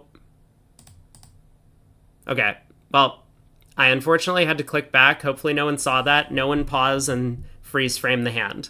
Here we are. So, this is part 1 of a 2-part story. I was playing with a essential novice player, Gordy Zind. At the time, I think this might have been his first ever tournament, is possible, or maybe first ever tournament outside of like playing, you know, maybe at his local club. He was from Canada, I think Ottawa, up there. And I kind of got set up with him because he was a younger player at the time. This would have been back in 2010 at the Fall Nationals. We played in the Blue Ribbon Pairs. So previously at this tournament, I finished 2nd place in the 2-day border match. And the Fall Nationals used to be this like lovely, lovely match point and border match only thing. Now they've polluted it with the Soloway knockouts and like some sort of Swiss teams, I think, as well. But it used to be all match points and all border match, which I loved. So Blue Ribbon is a 3-day pairs, like used to be a very premier event. Now, of course, it's kind of overshadowed by some of the team events that are being hosted on top of it. But at the time, all the best players were playing in it. It was one of the 3 match point events of the year that carried an enormous amount of weight and prestige. This was on day 2. So we qualified through day 1, and we sat down on day 2, played a few hands. Eventually, I was east. I pulled these hands from the hand record, so I can't promise I have all of the exact plays or auction up correctly, but the actual exact cards have been pulled from the hand record of the event. So this was my hand. I was east, my partner was west. Fred Gittleman was sitting south and Brad Moss was sitting north. So this was the auction.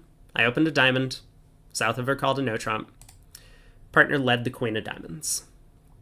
And this was the dummy that hit. Lovely. We're playing standard honor leads, so this isn't king, queen, third or anything.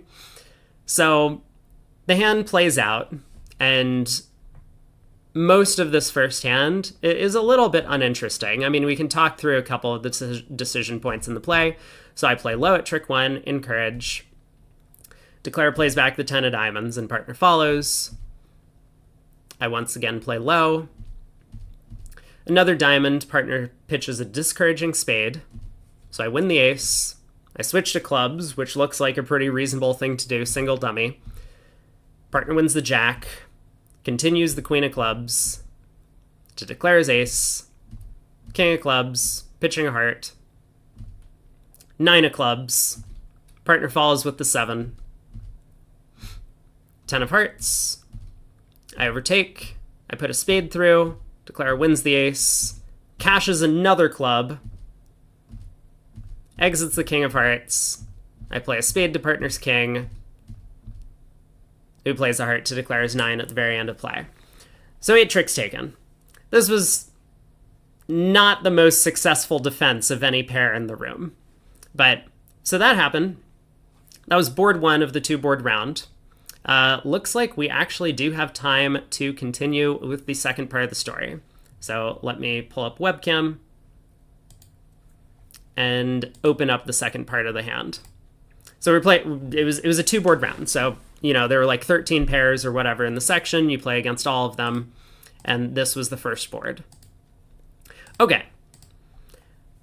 We move on to...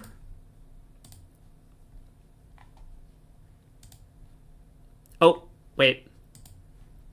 I need to hide everyone else's hand. I'll give the auction, though. We can zoom through the auction. It won't be that difficult. So I pick up this hand on the second board. Left-hand opponent opens a spade. My partner overcalls 2 clubs. Right-hand opponent bids 2 diamonds. I jump to 4 clubs, preemptive. Maybe not the most ideal bid, but that was the one that I chose at the table. 4 diamonds on my left, pass. 5 diamonds, I'll pass. So I thought for a long, hard time about my opening lead and decided that South was pretty unbalanced. The ace of spades was kind of like well positioned for them in a way, but not well positioned enough that I was like concerned they were just going to run the entire spade suit against me. And I also kind of figured that a club lead might be fairly worthless on this auction. So I got off to a trump lead, thinking that maybe South is short in one of the round suits and I can prevent... Oh, never mind. I got off to the ace of spades lead, apparently. Cool. I got up to the ace of spades lead and then I saw this dummy. Don't remember the story, but I did input this hand a while back. And now after seeing the dummy, I switched to a trump, trying to prevent heart ruffs, basically. I can tell that a club through the ace-queen isn't going to be effective. Declare will just win the ace. He has a singleton club in hand. So I switch to a diamond. Ace of diamonds holds the trick. Declare plays a heart to the queen, which holds. Cashes the ace of hearts, pitching a spade. And the king falls. Declare ends up claiming 11 tricks. Partner scores the king of diamonds. That was it. There was really nothing all that interesting about either of these 2 hands. The first deal, like the play didn't go great for our side, but we persevered. The second deal, I cashed the ace of spades at trick 1. So be it. I switched to a trump. I mean, fortunately, I did cash the ace of spades. Otherwise, this singleton spade would have gone away. And so I get up to walk away from the table. And at the time, Brad Moss had been on the most recent cover of the ACBL National Bulletin because he had won Player of the Year. And in fact, I think he had already secured Player of the Year prior to this tournament. Like normally, Player of the Year is determined by how many platinum points you get during the 3 nationals. And so we were in the midst of a national, and he had already secured the race somehow. I don't know how, or maybe he was leading the race. I'm not entirely sure, but he was on the front cover of the Bridge Bulletin. And I was this 22-year-old kid at the time. And so Brad Moss, as I get up to walk away from the table, Brad Moss steps up and pulls me aside and goes, "Hey, you're a really good bridge player." And I'm and upon hearing this, I'm beaming. I'm really? Brad Moss, Player of the Year, just said that I was a really good bridge player? Wow, that's super cool. I wonder, did he hear that I just got second in that national? Or maybe it was something I did at the table or whatever. And so for about a year, I went on just believing that Brad Moss thought I was really awesome and cool. But here's what he actually meant by saying this, and I think this is more a testament to Brad trying to enforce good values. as opposed to like necessarily giving some kid a compliment like, cool, you cashed the ace of spades, whatever, like you held us to 11 tricks and 5 diamonds. My partner on the previous board had made this kind of like pseudo ridiculous lead of queen from queen doubleton. It was in my diamond suit, but I like the opponent's bid a no trump when I opened a natural diamond.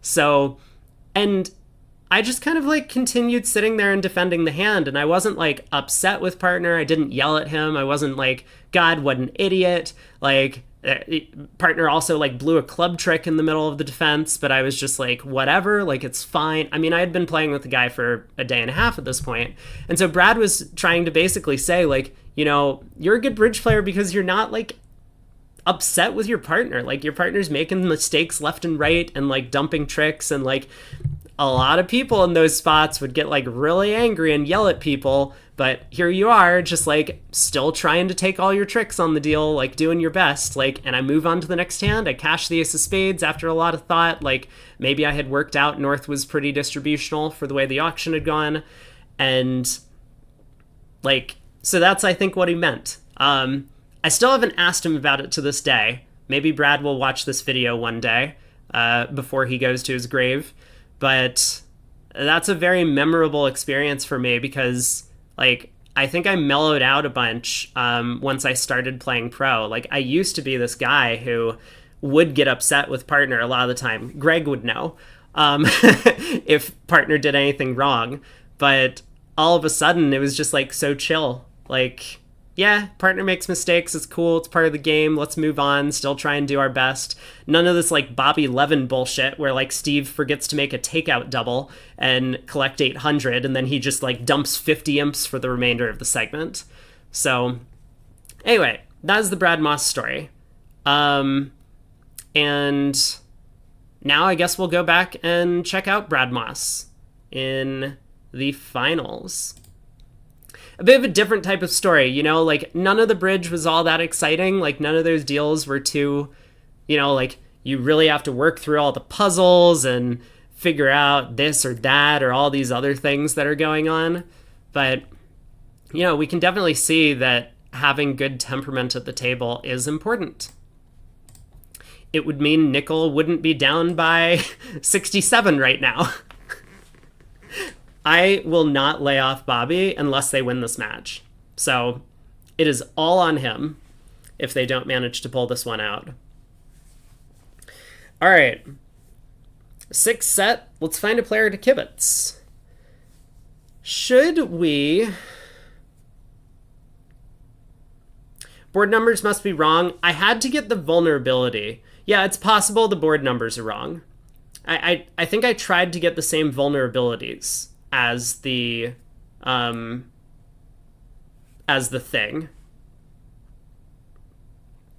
No, it's not 14th and 15th. Like when you create the vulnerability, it forces it to be whatever boards 1 through 16 are. When you tell it what the dealer and vulnerability is, it enforces it as boards 1 through 16 on BBO. Like you can't set up boards that are beyond board 16. So maybe this was like past board 16. I don't recall. Like you could probably look up the hand records. I mean, I did when I put those, these hands together like a year ago. Did he really go on tilt? Yes. And it was not pretty. I mean, to be fair, it wasn't like entirely him that was dumping like 70 imps in the set, but he's probably the sole cause for at least 30 of them in the segment. And maybe the other sole cause would be Joe Grew, like, doing a bunch of awesome things, which can happen. Yeah, I mean, everyone gets tilted. The 3 no bid, the jump to 4 hearts on 3 card heart suit. I mean, there were just so many things where I don't know, like he's pissed off at someone, and I don't know who it is, but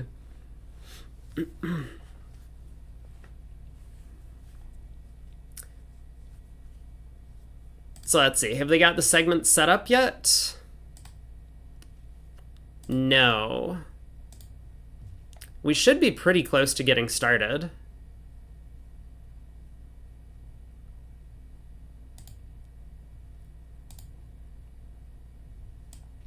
Any minute now. Or wait, maybe we're not close to getting started. Hold on. Do I still have half an hour? Let me check the schedule. Now I'm not certain. I thought we were starting in about 2 minutes, but...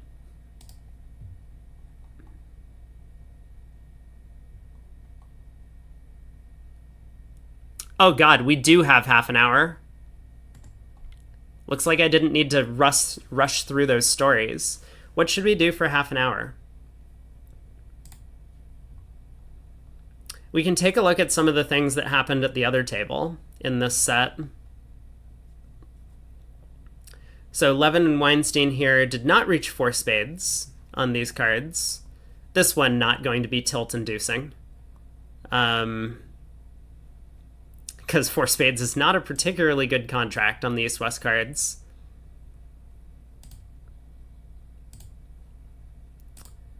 Let me complete the story time challenge. Thanks, everyone, for participating. I don't have any other hands that I've prepared. I could probably put up another challenge and maybe think of 1 or 2. It's so hard for me to recall. Craig, should I show the 3-no redoubled? I don't know if that's a good story. It's probably not a very good story. In fact, Gavin's not even featured in it. We were playing against Gavin's team, but he wasn't at the table. It was against Cran and Vince. I'm guessing I could think of something, but I guess I'll just leave it as is for now. If something comes to me, maybe I'll decide to get back to it and put another challenge up. No.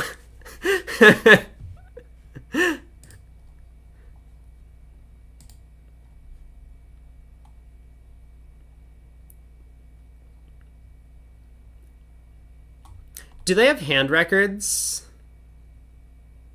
The slam hand that made Cran need a cigarette? Wait, didn't I already show that one? I might have already showed that one. Hold on. I need to pull up my let me check my playlist. I feel like I've already showed that slam hand, but I'm not certain.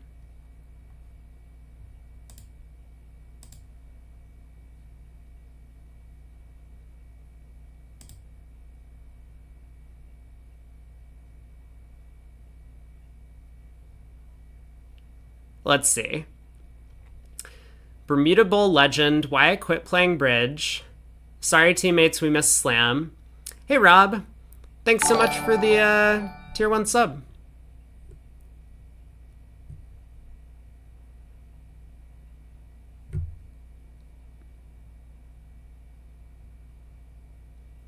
Wasn't TTS supposed to read your message? No? I really need to get this thing fixed. But yeah, I really appreciate it. All the support over 18 months. That's a long streak. Subscription. Welcome back to the lounge. Hopefully you enjoy your stay. 4th episode, my favorite hand. 5th episode, we were cheated. Oh, I think that was the pair from the Platinum pairs. I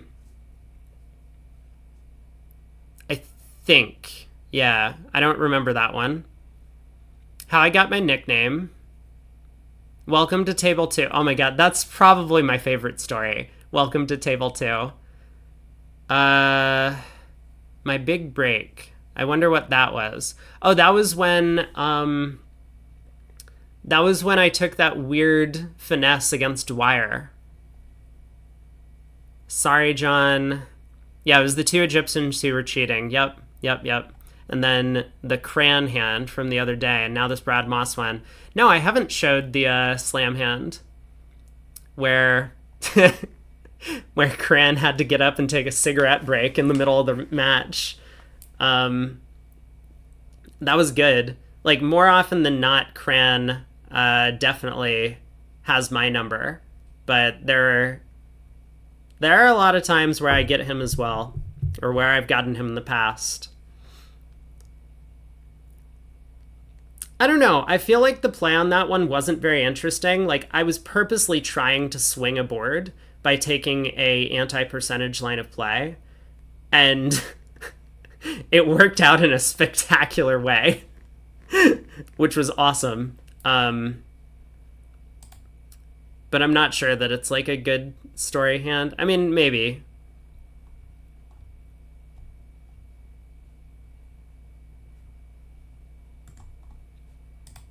Okay, but seriously, we do have like half an hour until the next set starts.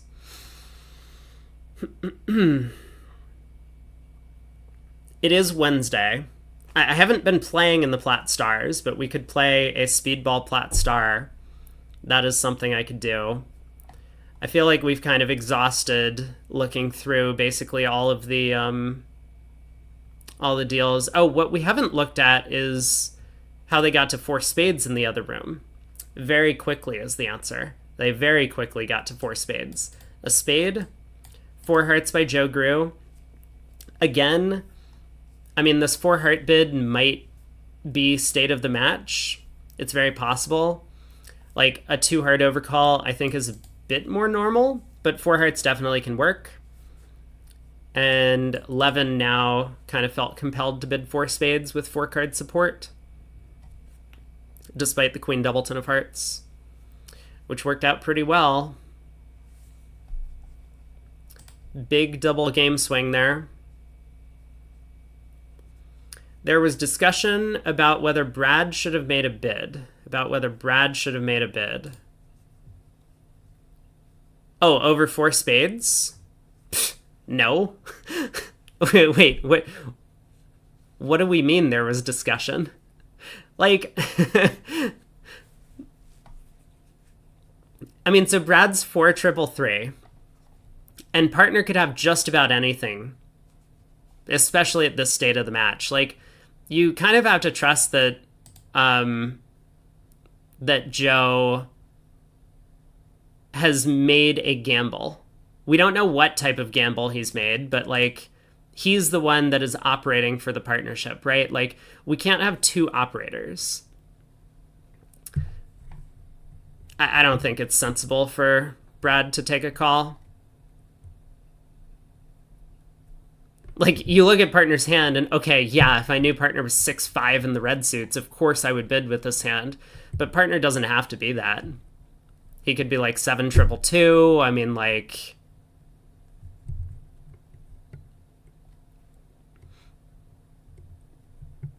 partner could have a ton of defense.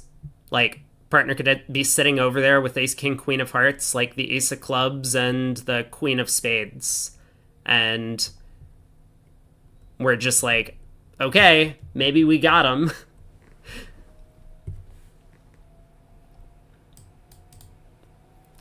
Like, okay, now things would be different if our partner in first seat had opened 4 hearts and it went 4 spades on our right. I'm still not convinced we should be bidding with this hand, but now it's getting a little bit closer because we know, like, partner's hand range is so much narrower. Like, partner has a guaranteed preempt, so he doesn't have some, like, surprise for the opponents on defense. And he also has extra heart length. Like, here Joe had a 6-card heart suit. Of course, he had 5 diamonds on the side.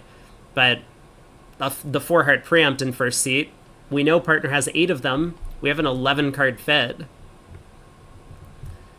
It's a little bit safer then to bid 5 hearts because 4 spades is making. That's step 1. 4 spades is definitely making on that layout. And our save is going to be, like, somewhat cheap when we have this many trumps between us.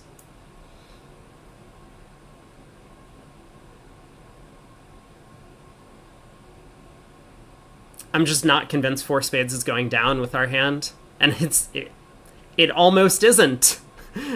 Like, Declare needs to double hook us for the Queen Jack of clubs to make it. If you split the club honors between the two hands, then 4 spades is down, and 5 hearts is also down. Anywho.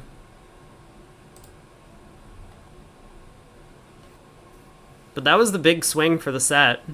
How'd they get to 3 clubs? We didn't take a look at this either. 2 diamonds Flannery. Oh my god. It works every time. Like, I have yet to see Flannery not win a large chunk of imps. And I don't think it's Flannery's fault. Like, the bid itself,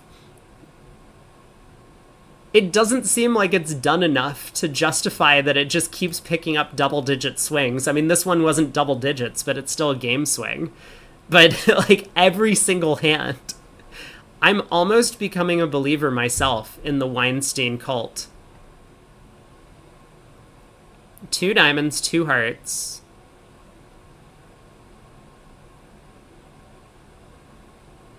Pass, pass, double. Pass, 3 clubs showing some values. Because he could have bid 2 no trump if he wanted to, like, Lebensal into 3 clubs.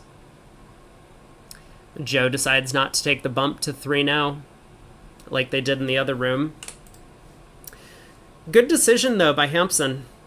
Bidding 3 no here. A heart, double. 3 hearts, double.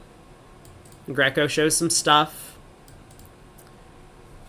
And Hampson decides that 9 tricks is more than enough. He was right.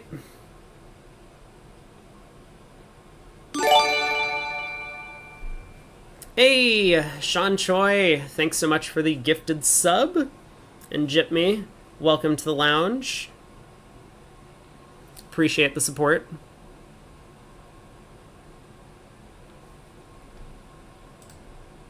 All right, we got 20 minutes. 20 minutes to kill. Is there anything else we can take a look at? We can take a look at previews for the mixed, maybe. Let's go ahead and do that. Let's pull up some... And maybe tomorrow I'll put out a another tier list for who I think might end up winning the mixed. Although, you should never think that my opinions are correct, because clearly I was wrong about this. Fleischer, overwhelming favorite. Alright. Let's give a little bit of a rundown. Do they have a bracket for this yet? Hold on. Maybe there's a bracket for this already up. Mixed. Here we go. Nope, more details coming soon. Thanks. At least I didn't get hit with, like, a 404 error.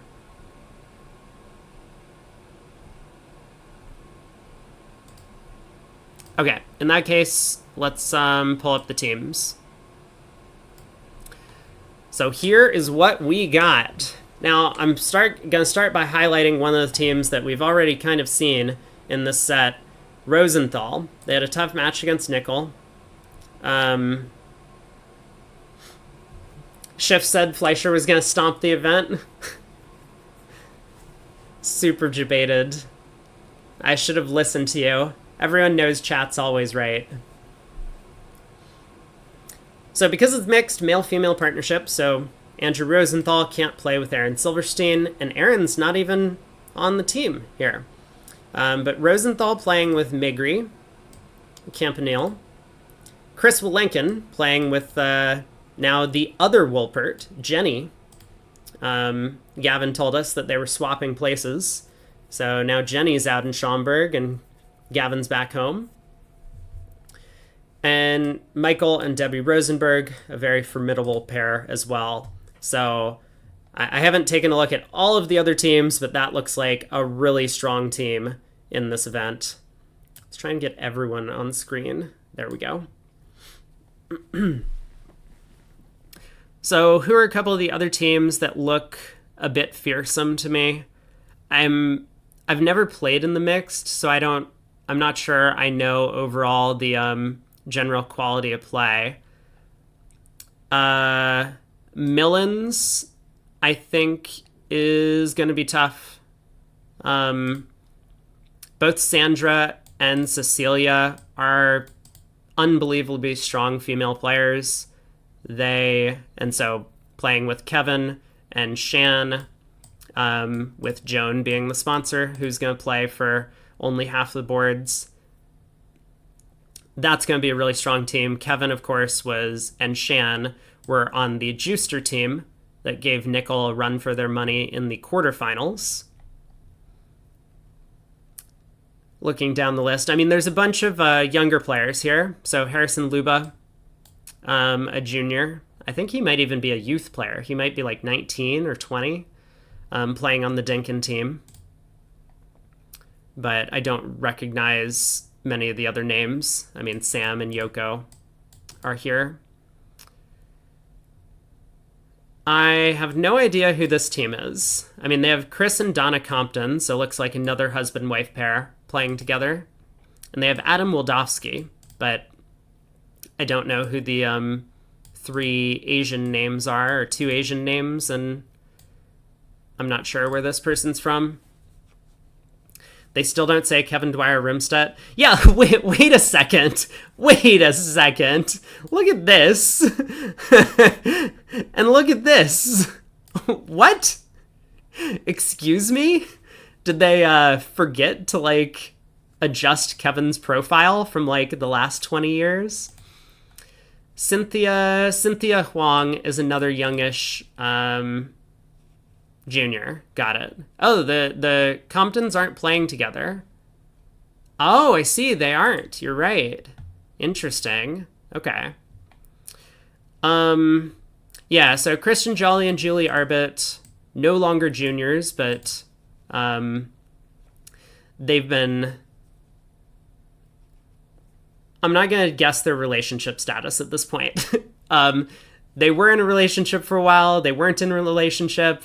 Feels like an on-again, off-again sort of thing, but they've been friends for quite some time. I've had the opportunity to play with both of them in tournaments, I think.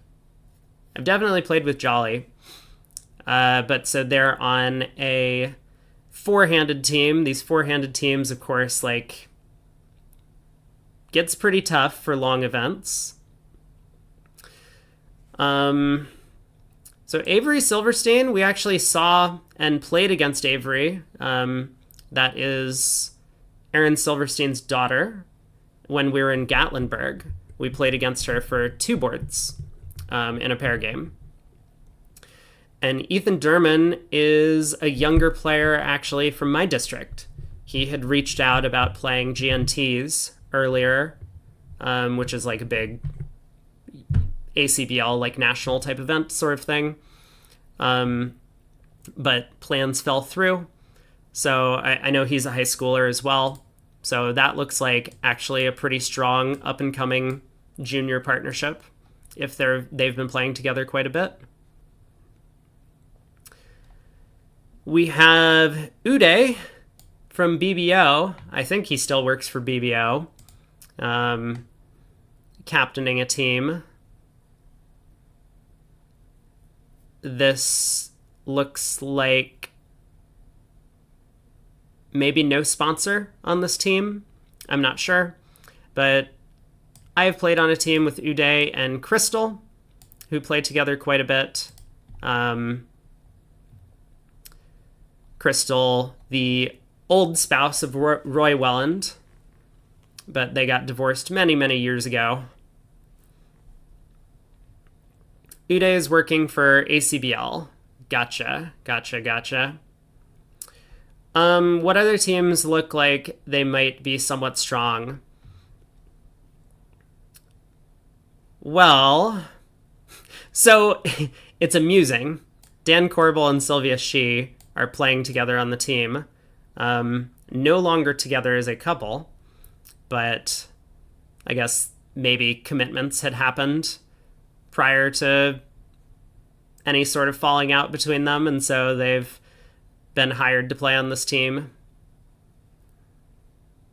Uday retired at the end of last year. He's not formally working, but he might do some contract work for the ACBL. Gotcha. Rubenstein, I have no idea. I know in the past when Anam played with sponsors, which I assume that Anam is going to be the one playing with Stuart Rubenstein, the sponsor of the team, Anam seemed to do a really good job of handling sponsors. I have no idea the skill level of Rubenstein, but that was something that I was always impressed with Anam's play, is that she never really like got horrible disasters. She was always able to right the ship. So Zach and Adam Grossack, obviously they were on the Leibowitz team, who got knocked out by Fleischer, but Fleischer looks like the strong favorite to win this whole thing. Emma Klesnik, we saw her on stream once, actually. Kurt and I played against her a while back. And Georgia Boda are two younger female players, so it's a fairly young squad that they have. I don't think they have quite the power of some of the other teams that we've taken a look at, but will be a strong team to reckon with. They might be a difficult one for me to place. Maybe I'll give them the dark horse ranking when I go do my power rankings for the event. But I will try and do that video tomorrow, I guess, since I have the day off. Are there other teams I haven't gotten to? Pollock.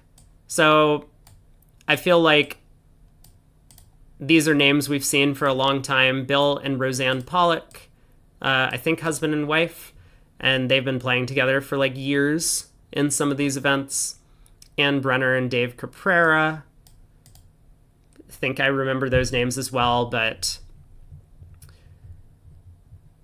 I feel like they're just entering the event trying to get some more experience. They might not be a front runner to take the title. Lewis. I haven't gotten to Lewis. Itabashi. Well, that's a bridge player. So Paul and Linda Lewis, another husband-wife pair. I think I actually played on a team with them in a regional once. I don't remember. It feels like something that I've done. I might have been playing with Sylvia on a team with Paul and Linda Lewis in a regional many, many years ago. Who knows?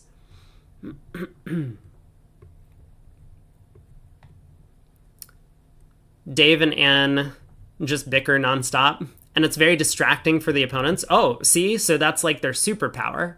It's important that if you're going to be getting upset with your partner, that it also really upsets the opponents. So maybe it's just an act. Has anyone considered that? That rather than actually being like upset with each other, like they continue yelling as they go out of the tournament room, go back to the hotel room, close the door, and then they're just like, is everyone gone? And then they have like a big laugh. They're like, ah, ha, ha, ha, ha. Oh, I can't believe we got him so good with that one, where I was just like, yeah, they got suspended for yelling at each other. Well, maybe they're just really good actors. I've never met them. That sounds accurate. I probably haven't. I mean, I feel like I get a lot of my opponents to yell at each other at the table. It happens so often. Like, Craig can kind of attest to this. So, like, maybe I just didn't notice. I kind of just tune it out. I'm like, sweet, they're doing it again. Time for the opponents to dump a bunch of boards to me. Players should get penalized for unsportsmanlike conduct. But what if it's only unsportsmanlike to your own team? Because I feel like that's kind of what yelling at your partner is. Like, yeah, if you yell at the opponents, like, there's the zero tolerance thing, right? And, like, you can technically call someone if they're yelling at their partner on it. But, like, why would you in the middle of a big team match? You want them to unravel.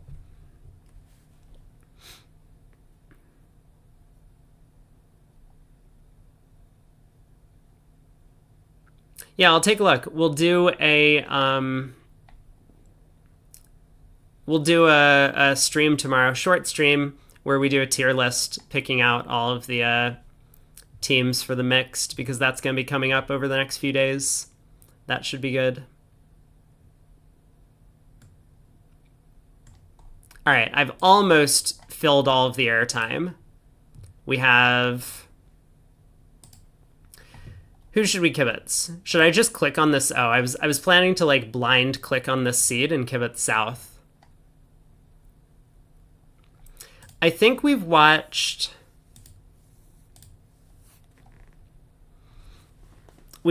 Brad, Joe,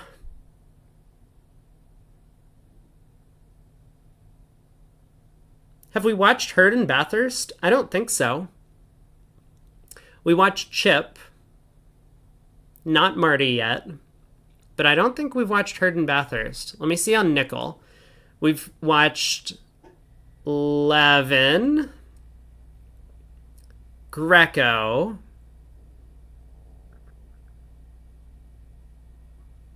Cats? Question mark? Maybe we haven't watched Cats. So there are a few people we haven't kibitzed, but I'm pretty sure that we haven't seen Hurd and Bathurst, and if they're in again for the second segment, they were yesterday, we'll be able to take a look at the action in their table.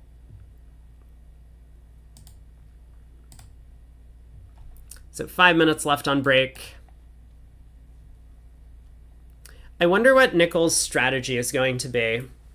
You know, obviously it would have been more ideal if they were really trying to make up the 80 imps. And, you know, like I say it as if like they're not trying to make up the 80 imps over the course of today. I'm sure they are, but but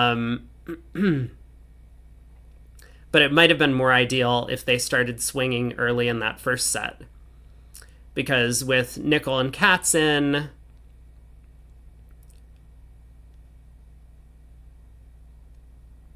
I'm not sure. It might be a little bit more difficult for them to judge positions that might be like negative EV, but like high volatility for swings. High variance. Volatility is like a trading term, isn't it? I've just been speaking too much trading terms. So I apologize to everyone who doesn't know what volatility is. Will they withdraw after the third set if they're still 80 behind? I think not. I don't think they will withdraw this. The players will have a rest day tomorrow, even if they're playing in the mixed, which none of them are playing in the mixed, right? I don't think we saw any of these players playing in the mixed. So, yeah, I suspect they'll just play it out. For the fans, if nothing else. Hopefully they'll play it out.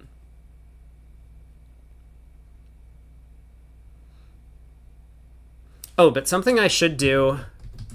Let me take a look and see who else is live on Twitch. Well, currently it's just me. Because I guess like the Barrington stream shuts down mid-segment. Like, they basically only load in right when the set's about to start. But Gavin's not live right now. I will try and pull this up midway through the third segment. Ooh, speaking of doing things ahead of time, let's get a prediction in.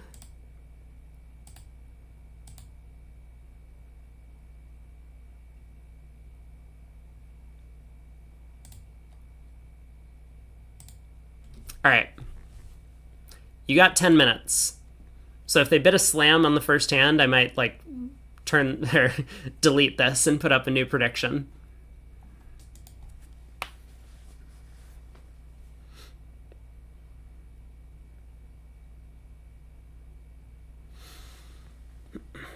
Two minutes left. Do we have players in the other room yet? No. No one's here.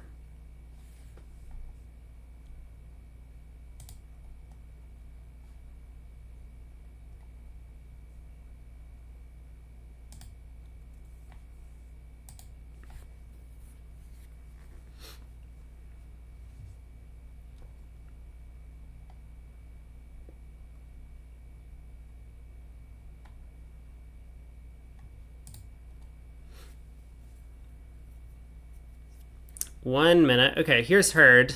Guys, come on! Yesterday you were sitting north-south! Please! All the players are playing Hades 2? Oh, is that like a new release? I know Hades was a super popular game. Let's watch Bathurst. Yeah? Yeah. This'll be good. They probably didn't have seating rates. It's possible. Yeah.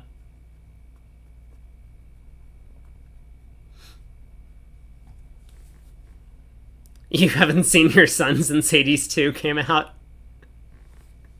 I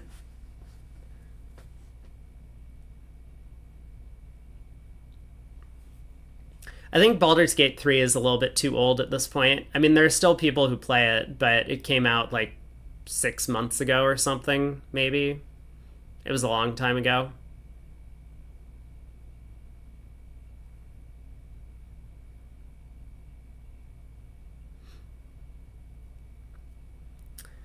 Let's see if he opens any 8 counts. I don't think Bathurst and Herd are going to be opening 8 counts. They are very solid, kind of down the middle in terms of bidding.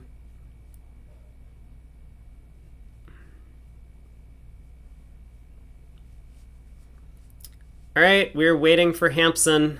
Get in here, bud. And also, once again, for reference, I guess I can cover up, you know what I'm going to do? I'm going to cover up the board in the bottom left.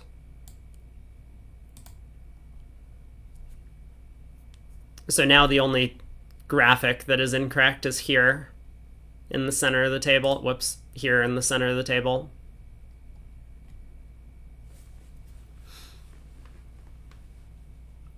All right, so we have passed in first seat. Partners open to heart. We get to bid a no trump. Result overlay. Good call, good call. Thank you, thank you.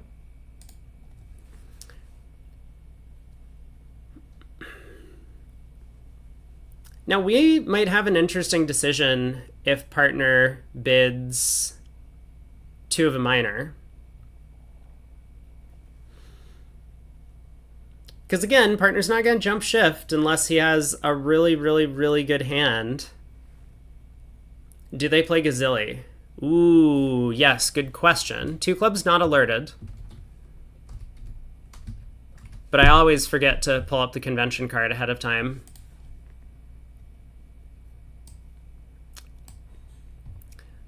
So if 2 clubs is not Gazilli, we have 2 ways to raise clubs here. So we could just bid 3 clubs, which would show a club raise, but we could also bid 2 spades, which would effectively show a limit raise in clubs. And for that reason, our hand, you know, like it might be easier to just bid 3 clubs if that's our agreement, because we've now, like, we're keeping the auction alive in case partner has sufficient extras, but we haven't showed like a complete monster hand, like a super invite with like a maximum passed hand. We just have some clubs and some support. Since we can't have 4 spades to have bid a no trump, 2 spades would be what's called the impossible spade bid, and that's why we have this 3 club bid available. I'm going to pull up the cards just to make sure I know what's going on.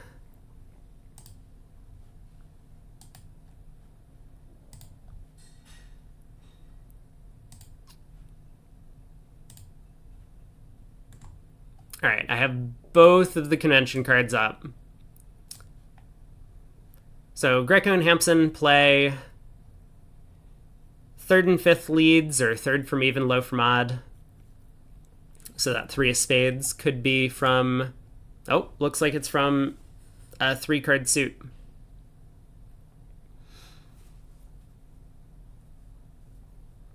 Partner has the type of hand where we would much rather have just passed 2 clubs because it's going to be a little bit thin to make 3. But we kind of had to take the push. Vulnerable games, can't afford to miss those. if partner had some extras. Or slams. I mean, obviously, the king, queen of diamonds don't look like great cards, but we could imagine partners like 5-5 with a singleton spade and doubleton diamond.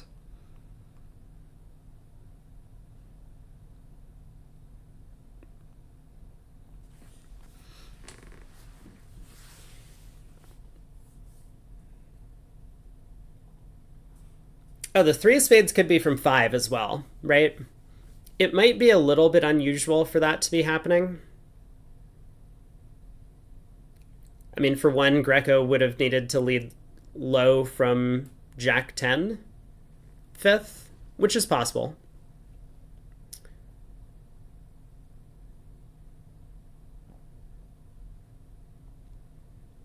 Interesting.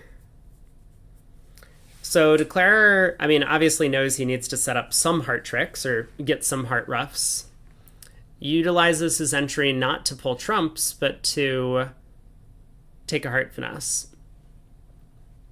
This means he's going to be able to rough a heart back, hopefully, and then take a club finesse. But there is only one more entry to this, to dummy, which is our hand. And that's if our heart rough survives. It's very possible that Hampson has false carded the 8 of hearts, for example. The opponents are playing upside down.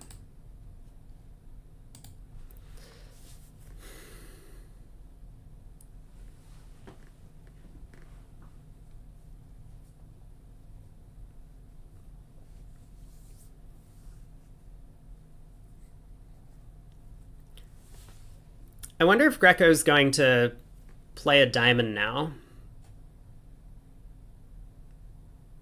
I mean, I don't know who has the diamond ace, but if the defense is just going to take the diamond ace before exiting a spade, they kind of don't want to get thrown in with it.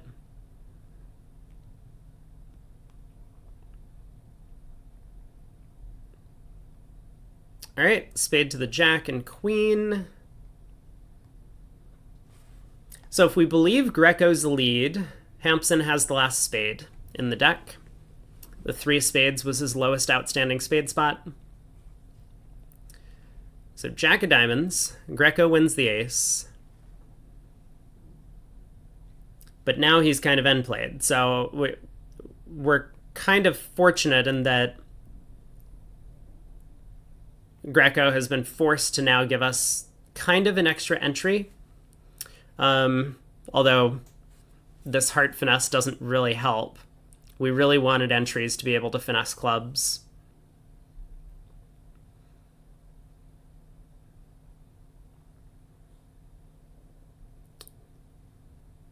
I think I said that, Michael. So I don't know if you're way behind live or if you just missed it.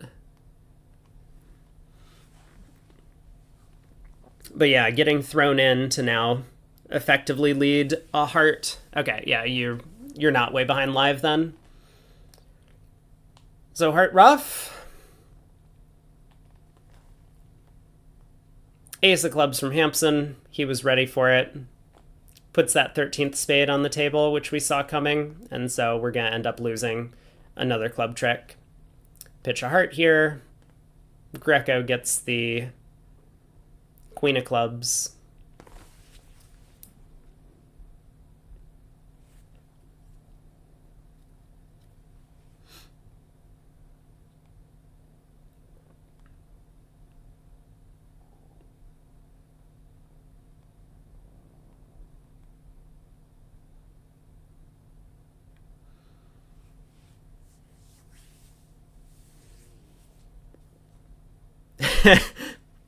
Hampson pulling the Gibb defense under roughing.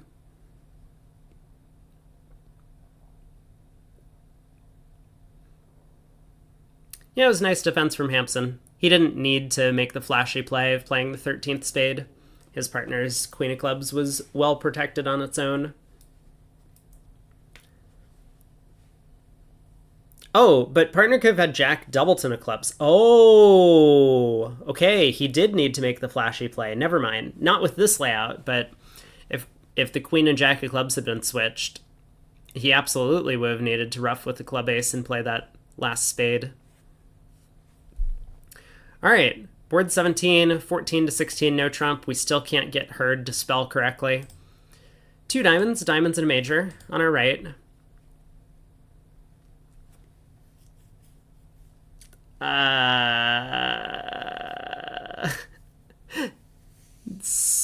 So like if we double, it might go all pass, and that's kind of bad for us. I also don't know what double would mean. Like, do we still have transfers available? Some players might play double as transfer to hearts and two hearts as transfer to spades just to continue right-siding the major suit, given that we have kind of enough room to do so.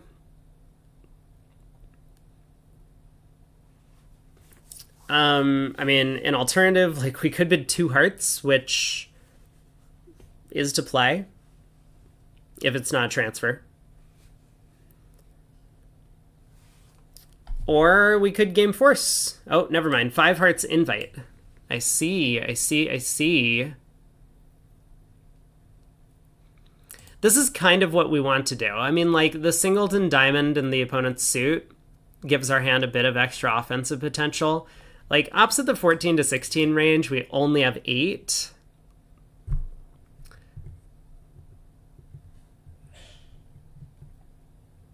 So it's like, we're not really that excited about reaching a game here, but it could work.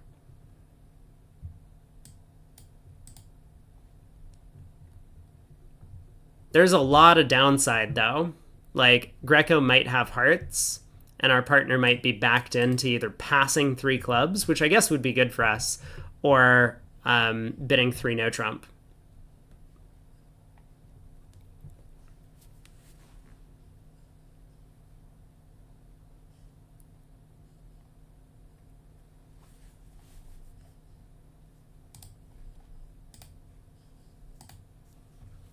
Well, nickel has struck first.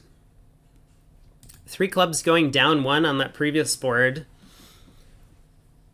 North-south stayed out of the, east-west ended up getting to their 5-2 heart fit in the other room, having played Gazilli. Nope, I'm not moving my video off the board graphic because the board graphic is lying to you. Just as the board graphic in the center of the table is lying to you. So I'm doing this for your own benefit. I apologize. If you want to look at the board graphic, it is in the top left here, which is the best that I can offer. Blame Lovebridge, not me. I'm just the messenger.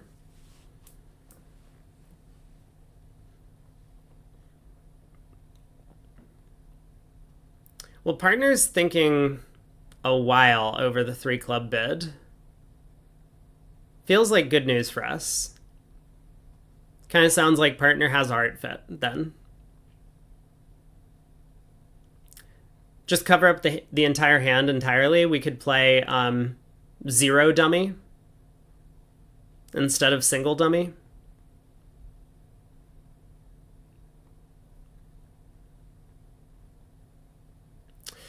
Okay, all right. Let's put our thinking caps on, right? Because 3 diamonds is an unusual bid in this auction. What does 3 diamonds mean? Well, partner could have bid 3 hearts to sign off. Partner could have bid 4 hearts to accept. Partner could have bid 3 no trump to accept to show extras. I think I kind of feel like partners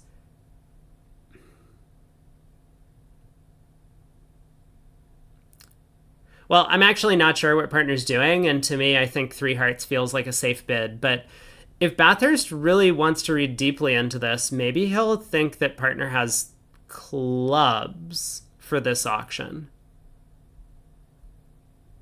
Or spades? What if partner had spades? What would partner do with spades? Like if partner was 5-2 in the majors.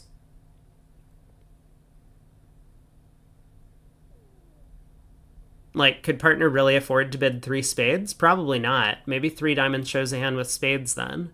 Anyway, Bathurst has bid 3 hearts, which to me feels like kind of a safe action on our hand.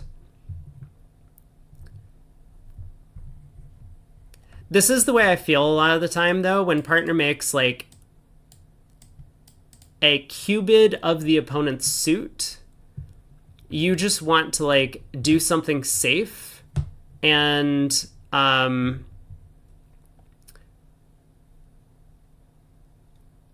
let partner describe his hand. Could 3 diamonds be natural? I mean, I don't think 3 diamonds can be natural over the 2 diamond bid. I don't think we're looking to play on a diamond suit anymore. Like, it's true, yeah, Greco might have overcalled like 4 small diamonds and, you know, some stupid major thing, but all right, partner is in. Oh, I wanted to highlight the Gazilli thing from the other room, so let me do that real quick. Here we go. So this was the previous board.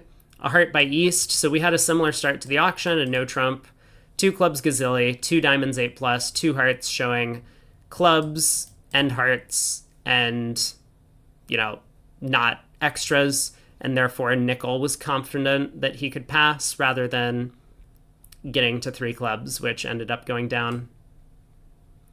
Here we go. How is 4 hearts doubled going to fare?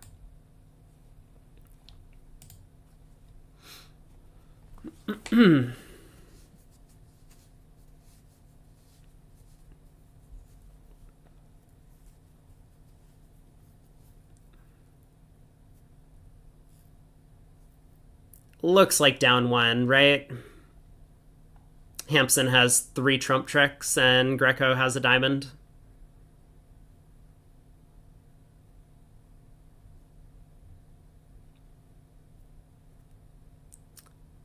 Not much we can do about it.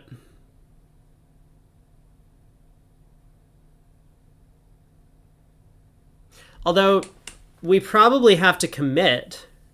I mean, surely the double is 4 trumps.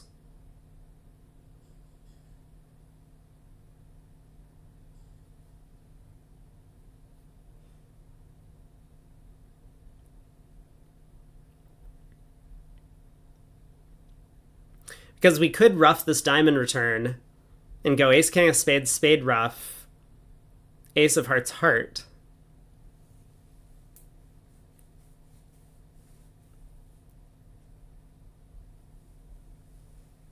But we can't. Okay, I mean, maybe things are very complicated if we duck a heart instead of going ace of hearts, heart, because we're going to get tapped again with another diamond. But let's think through the play, right? So another diamond taps us. We ruff our spade. So obviously if trumps are 3-2, we can go ace of hearts, heart and just make the contract. I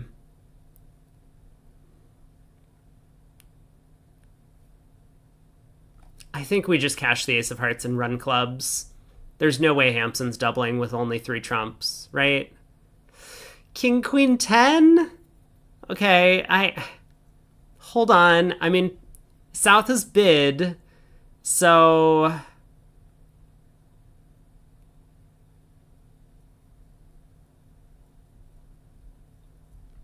because the worry is if we go ace, king of spades, spade, ruff, ace of hearts, heart, and Hampson just like pulls all of the trumps, then they run the diamond suit and the spade suit, and we're like down 5. I mean, that would be a disaster.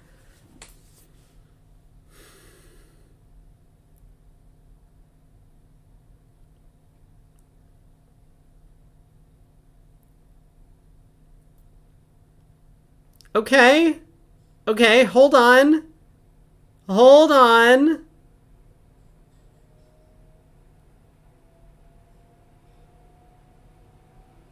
Oh.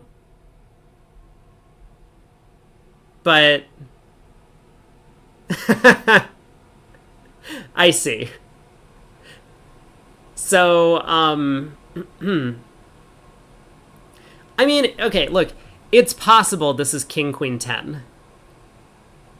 I think it might be more likely that this is stiff king.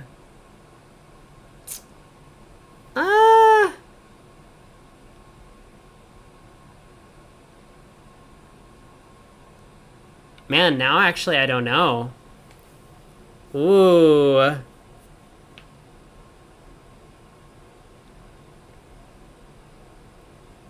Stiff king, no way. But he knows his partner has 4 hearts then. So, I mean, there's no guarantee Greco has good hearts, but he has some hearts. Wow, ace of clubs.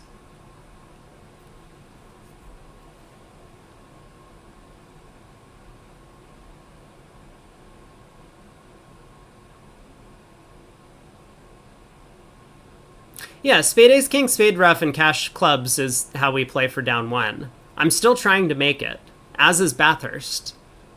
Never give up. King of clubs.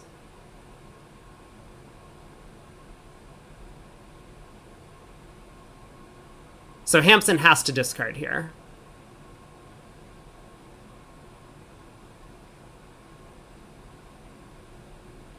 Well, it's not so much playing another heart. Like, we can't play another heart. But we want Hampson. Okay, that 9 of hearts now seals it. Now it's obvious. Now we can just claim down 1.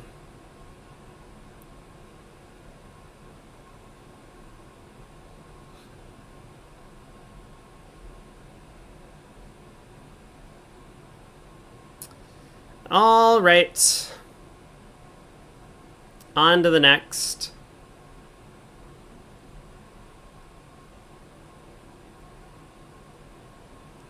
I mean, it seemed a pretty likely layout, but Bathurst was doing his best to try and give himself a chance if the opponent's hands were not suitable for this action. So does this mean that if Hampson hadn't doubled, he would have gotten a much larger penalty? Because if Hampson doesn't double, it goes 2 rounds of diamonds roughed, ace, king of spades, spade rough, ace of hearts, heart, and then the defense just cashes out. It would have been like down 4 or something.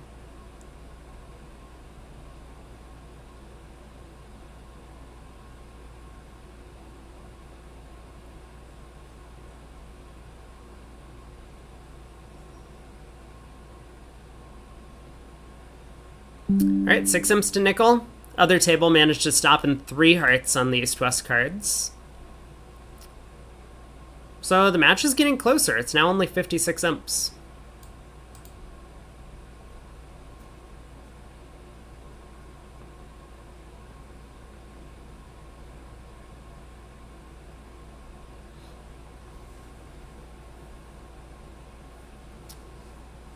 Pass by partner. A spade on our right. We're not going to bid, even though we're favorable.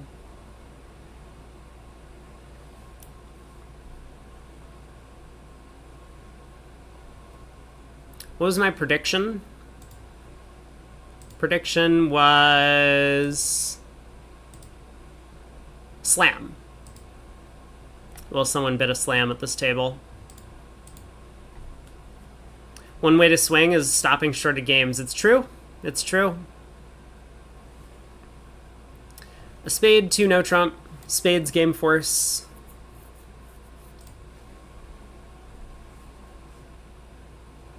So what is Greco's response going to be? They probably have some homebrewed system over 2 no. It would shock me if Greco just bids 3 hearts and it gets alerted as singleton. Okay, 3 diamonds, some shortness, non-minimum. So maybe 3 clubs is minimum with shortness. Or I guess 3 spades could be minimum with shortness. I kind of like that. I don't know if that's what they have, but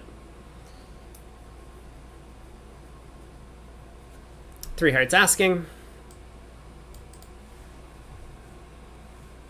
I bet it's in hearts. I really bet it's hearts. We'll see. That wouldn't be great news for us. Not defensively. Queen, Jack, 10 of hearts are all wasted.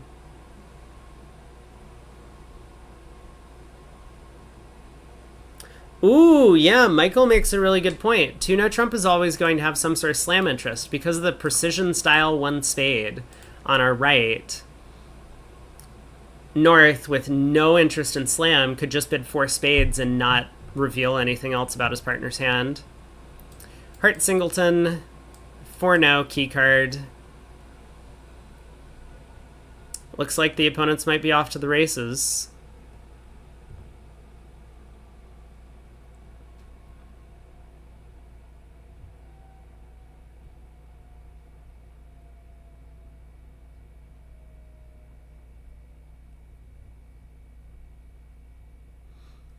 Two key cards and the trump queen.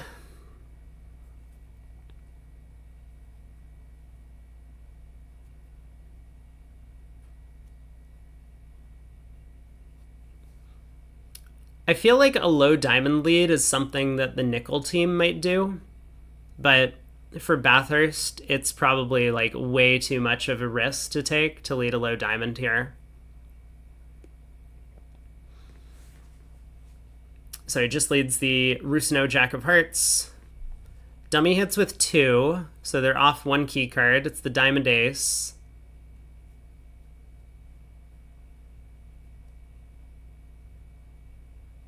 Declare claims 12 tricks. Well, guess what? We've had a slam bid. I feel like every time I've put that up, we've had a slam bid, including the one time where I asked if we would see a grand slam, and we did.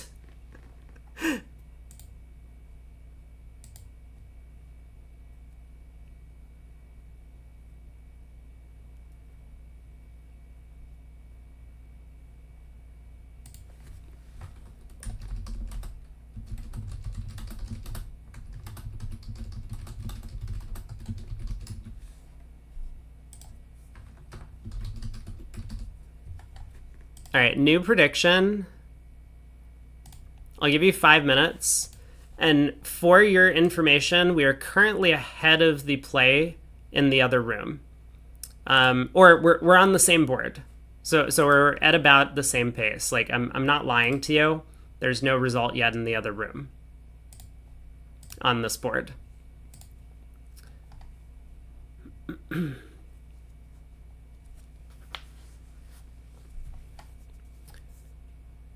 So right-hand opponent opens heart. We have passed. 2 diamonds on our left. Natural, 5 diamonds, game forcing. 2 spades by our partner. Vulnerable. We have this hand. Joe Grew is in the other room. He is not. It is Marty Fleischer, Chip Martell, Nick Nickel, and Ralph Katz. Both of the sponsored pairs are in.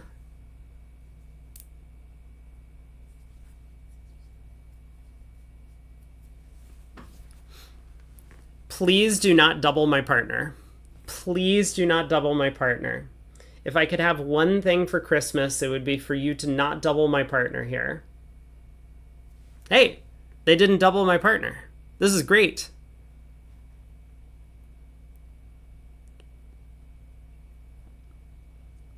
And also 3-no.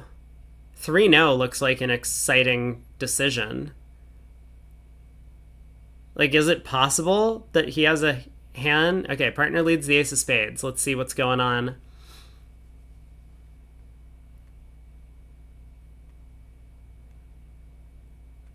Is ace our power lead against no trump? Partner's asking for an unblock.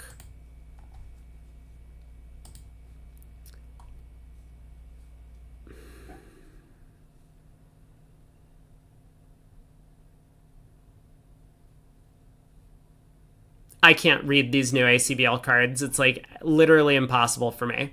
But we are playing Rusino. I'm sorry, I wasn't following trick 1. Well, the ace of spades won the first trick. Jack of spades. Maybe partner has like ace, king, jack, 9, 6th or something, and he's planning to get in with the diamond ace. It's possible. Why wouldn't he have cashed the king of spades then? That would be really weird, right?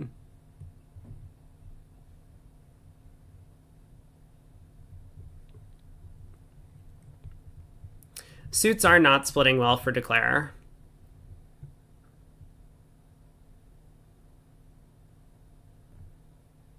Ooh, okay. So partner started with ace, queen, jack. Some number of times in spades. 6th, I guess. Now, normally we would say that partner's jack of spades would be asking for the lower ranking suit, which would be clubs. But he's the one with all the defensive assets. His whole objective here is to try and throw declare off. So he could easily have the diamond ace. Ooh, okay, okay. Nope. Looks like partner has been honestly signaling. But oh my god. We have a diamond stopper. Look at us go. Wow. So ace, king, jack, 7th of diamonds, king of spades. I bet declare doesn't have much else.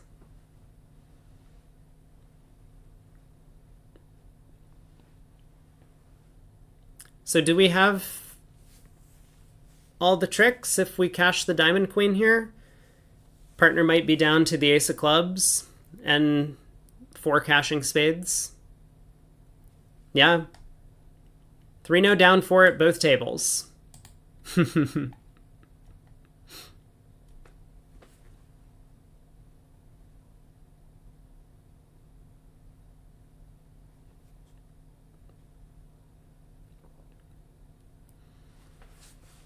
All right. We were in first seat. We passed.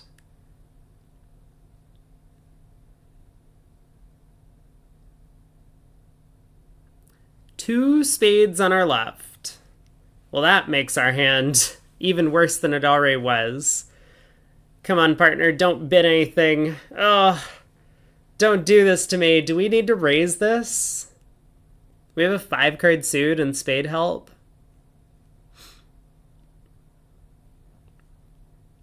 It's a vulnerable game, but yeah, Kevin does let it go.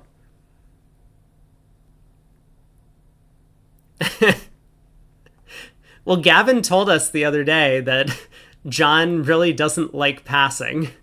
So I think we're seeing that now. This is our first time kibitzing this pair, this set. And I know Kevin Bathurst is like a really solid, like down the middle player. Which you kind of need when you're partnering a maniac like John Hurd.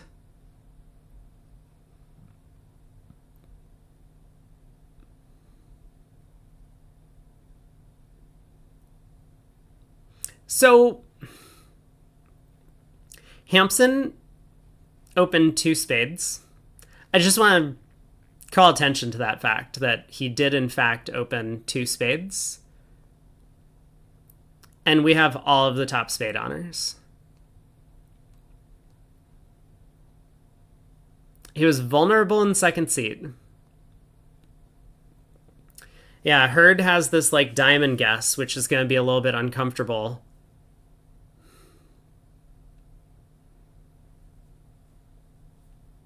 I mean, from a practical standpoint, we have to play the queen, because if Hampson has the king, then he's just switching to either clubs or hearts, and we're losing a million tricks.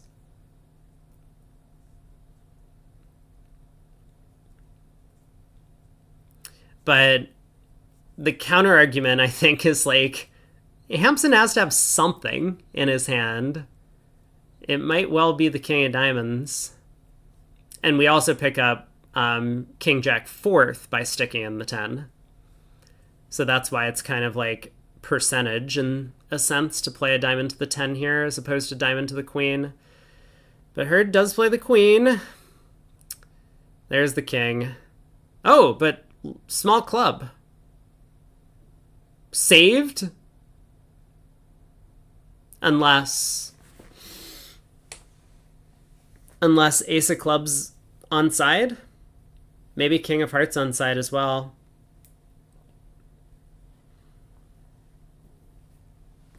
So club to the 10.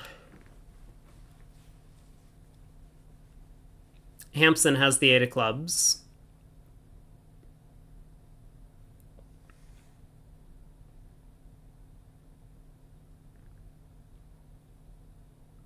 So if Greco's looking at the jack of diamonds, he can beat this. I mean, he can just cash out. He can set up 2 more club tricks. Well, he has the club ace, and then he can set up another club trick by playing 1 back into the king. He'll get in with the jack of diamonds, and then he'll be able to cash the king of hearts.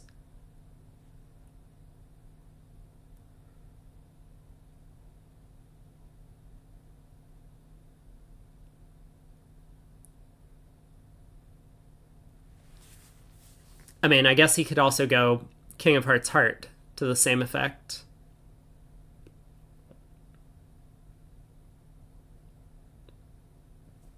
Low club return should indicate that it's safe for him to play back a low club to set up some tricks.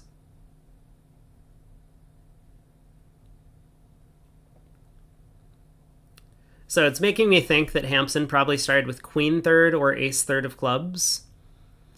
And Greco, therefore, would have like ace jack 10 fourth or queen jack 10 fourth, but queen jack 10 fourth seems a bit less likely given the opening lead.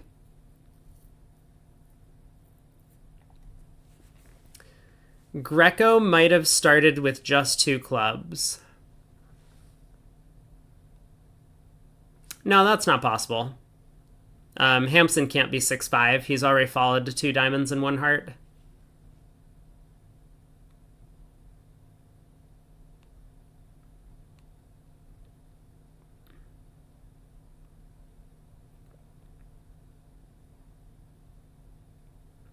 I mean, I guess Hampson could be 6'4", but 14 card hands. So let's see. What if Hampson is 6'4" with he does pitch on this heart, which is expected. Greco can now continue setting up hearts. So we win. Okay, I mean, decision time, right? Because if we exit... Yeah, we do cash out the spades. Cash out for down 1.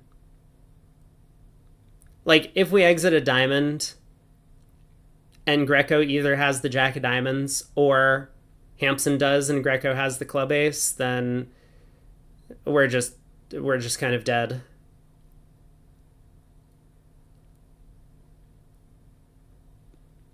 So you don't always play to make your contracted imps. You just kind of go with the imp odds. And it does really strongly feel as if Greco has one of those cards. I guess we can still lead a club up to the king at this point. We're still safe if the ace of clubs is onside, right? Oh, wait. We've only taken 6 tricks? Oh, this feels terrible then, but... Yeah, we can still lead a club to the king and hope. Hey, all right. Look at us go. Down 1.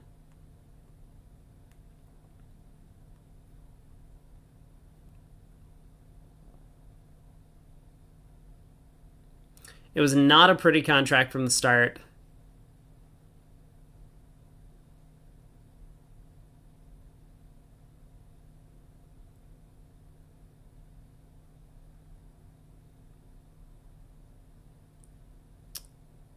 No, Hampson didn't have 5 clubs.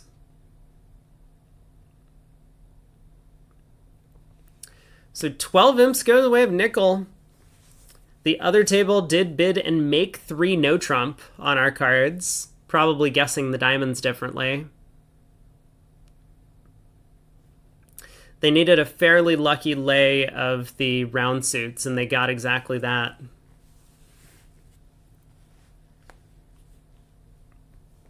All right, 1 spade on our left. Pass by partner. No trump on our right. So do we stick in a 2 spade call? We're favorable, remember? Looks like we don't. We bid 2 hearts. Make sure to at least get 1 suit into play, but didn't want to force our side to the 3 level.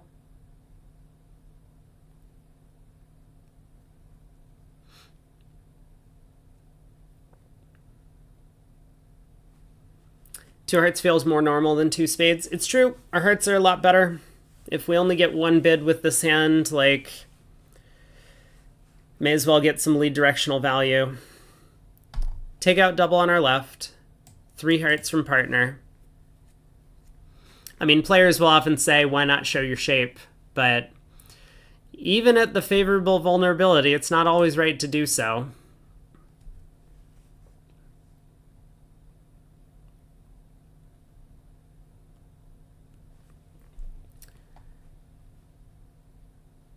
So Greco could double for penalties, I think, here. If he had that avail. I mean, if he wanted to. Like, if he had that type of hand.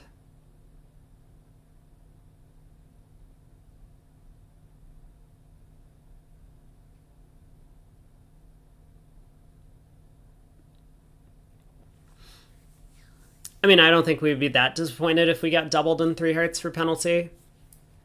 Like, our hand's not great, all things considered, but we do have a surprise side 5-card diamond suit. Are we going to save? I mean, save over what?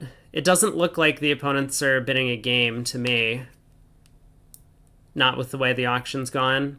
I guess it's possible, but like, we have 11. Sure, partner didn't make a limit raise, but he could still have some stuff. They're probably on like 23 highs. Game might be thin for them, but maybe they'll bid it. They are vulnerable. I would still be a lot more confident about defending.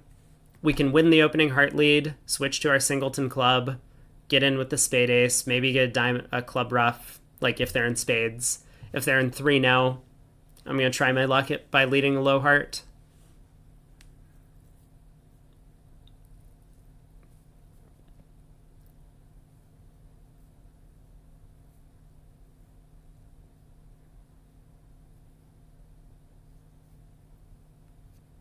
Okay. Greco doubles, which I'm pretty sure is penalty.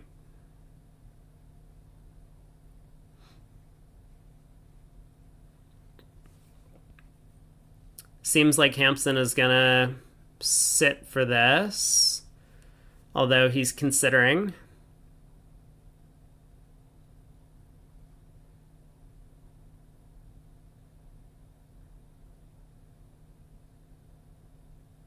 I mean, our hope basically is that we can like play some diamonds, maybe right hand up. Oh, he pulls to 3 spades.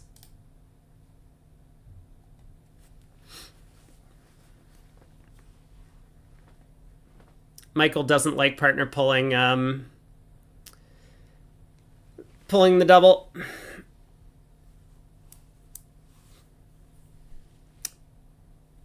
Yeah, double is definitely penalty of 3 hearts, or it should be.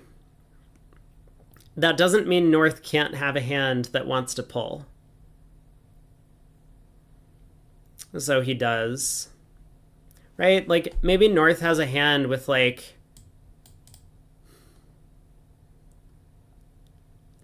it's true you're offering 2 hearts doubled, but it's a little bit different. Partner might have a hand where North might have a hand where it's like unheard of to pass 2 hearts doubled. Like, if North is looking at the ace king of spades, the ace of diamonds, and the ace of clubs, then, okay, he's not looking at the ace of spades, but like king, queen of spades, ace of diamonds, ace of clubs, it's like, sure, great, you have a trump stack, but we're playing imps. Like, why are you passing out two hearts doubled when you have no outside defense?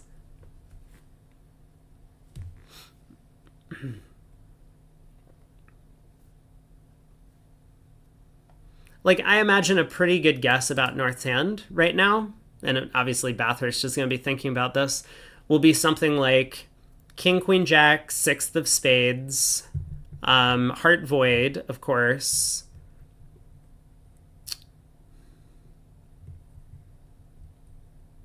Like ace doubleton of diamonds and ace fifth of clubs. Okay, maybe not that hand now that South has bid four clubs. But something along those lines.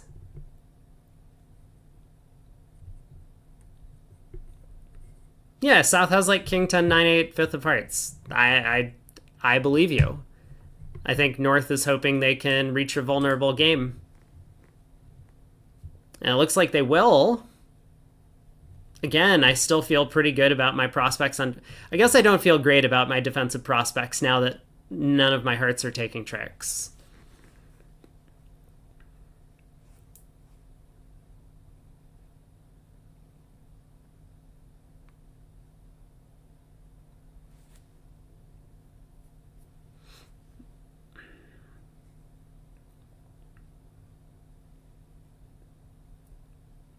It's not like I'm going to save in five hearts or anything, but it does seem like four spades might end up making at this point in the auction.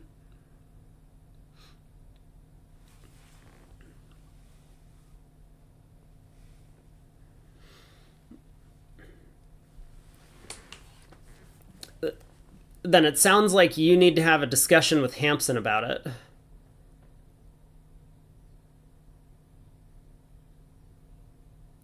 Hey Johan, how come all this chat does not show up in the chat column on YouTube? Because people are watching on Twitch. And so I'm streaming to two platforms at once. Twitch is, or tends to be, much more interactive for viewers. But because it's a big event, I shell out some money so that I can stream to two places at the same time. So you're welcome for being able to stream on YouTube as well as Twitch to cover the event.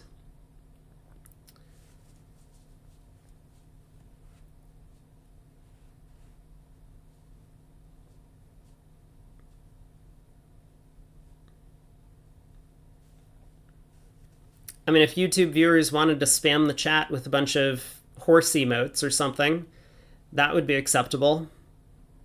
That would be a great contribution to the show.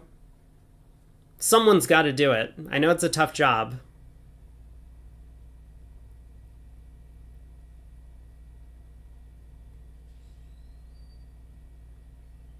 Hampson is really thinking over this four club bid.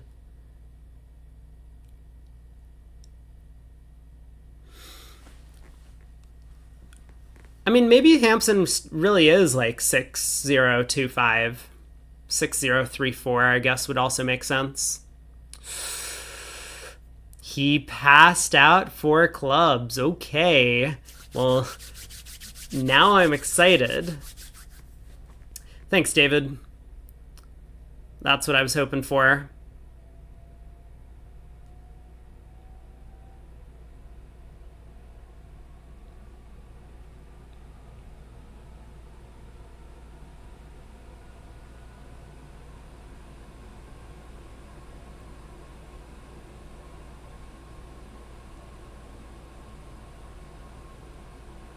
I don't know.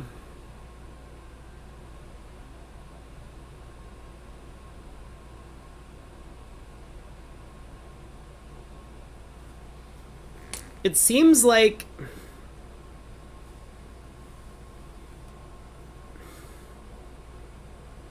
Yeah, I'm really not sure.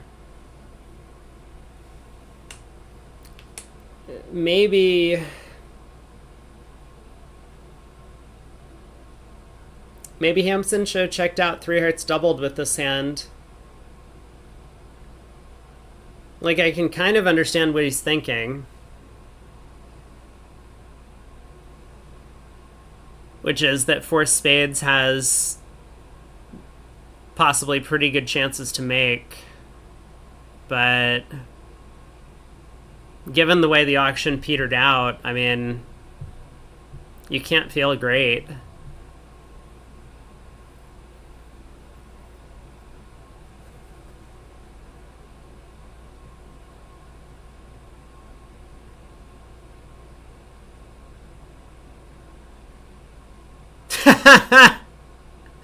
Partner did well to raise to 3 hearts because the opponents couldn't untangle. Oh, that's so good. It's true. It's true.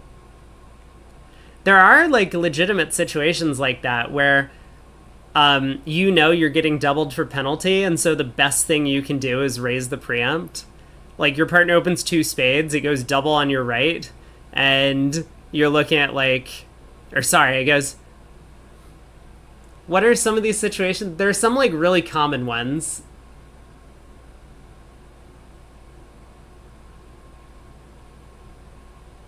I can't come up with one off the top of my head.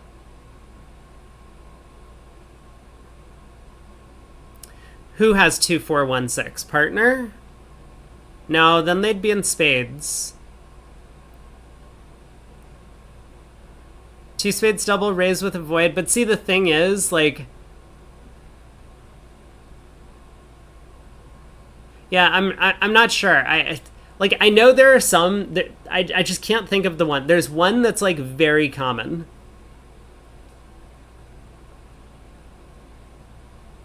King of spades, we win the ace.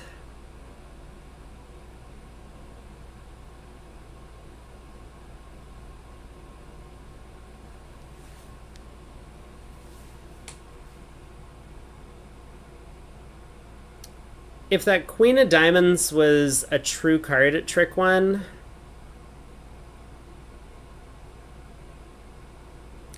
we might need to tap the dummy here.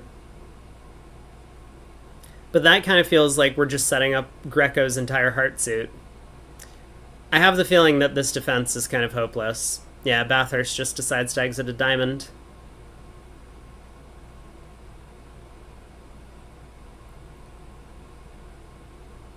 So the 10 of diamonds holds. Ace of clubs.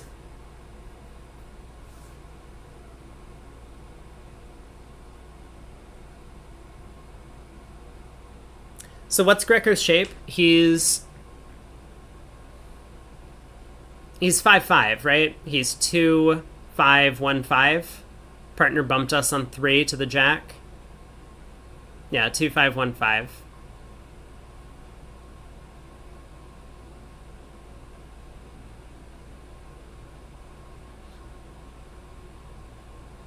Only 13 cards now. We were able to count. He did have 2 spades.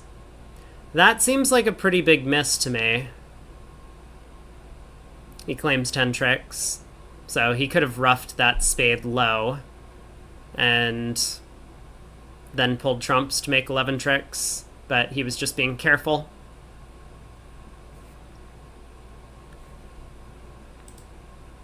So what happened in the other room on that one? Well,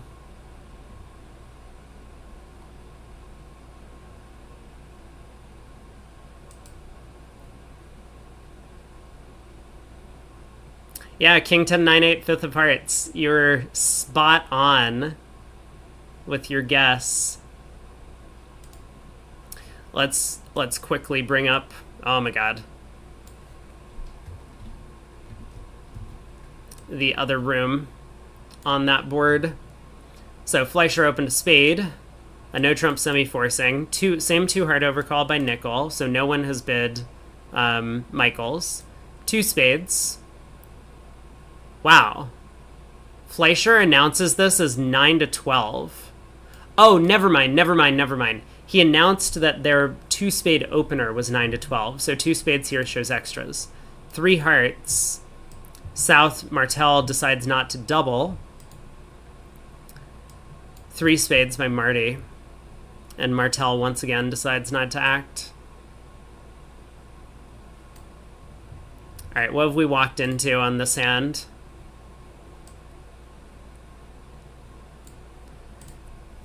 So right hand opponent opens diamond, precision.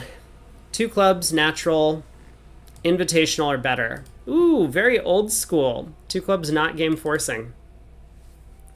2 hearts, artificial, balanced. So like a weak no trump type thing.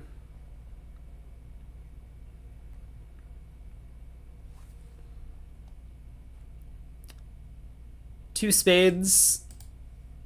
Looks like announced as kind of a relay to 2 no trump, just to make sure that opener gets to play the no trump. And will Hampson raise, or are they done? It is a non-vulnerable game. Hampson does raise.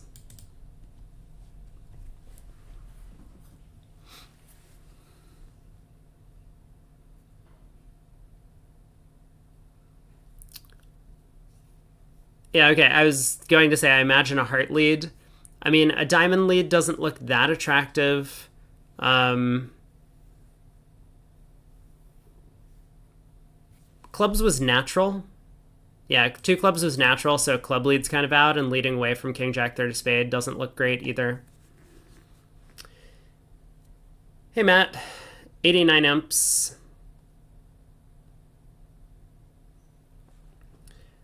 It was a big 4th quarter last night.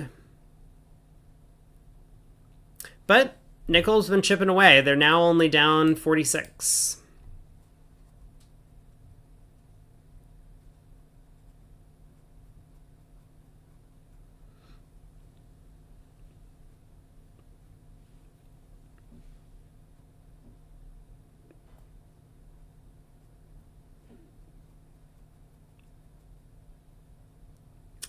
Yeah, partner's been able to successfully win a heart trick, but we can't get back in. He's hoping that we have an entry in diamonds, and it's like a really slow entry.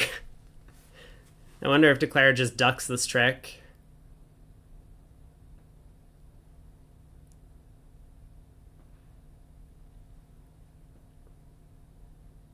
But it also looks like Declare just has 9 tricks.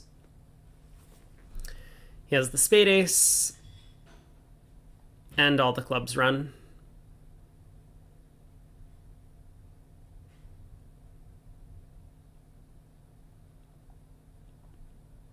Nice club fit, by the way.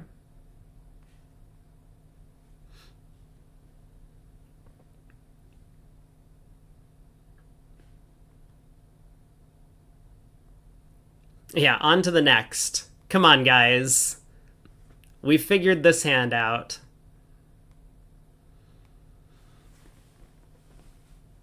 Like, there is some chance that a squeeze could be occurring, but as long as we kind of defend properly. Declare can play a spade to the ace and lead a heart up. We're going to show out, and so he'll be able to claim. He'll be able to claim. As I said, he will be able to claim.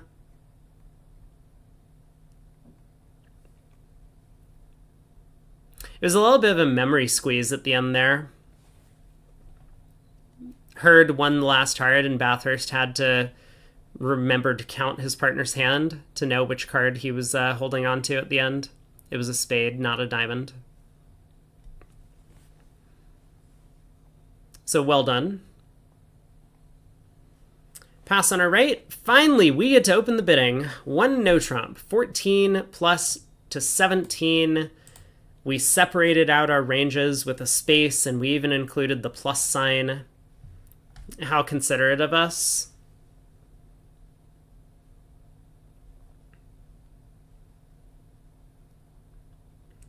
Two clubs Stamen. We'll bid 2 hearts.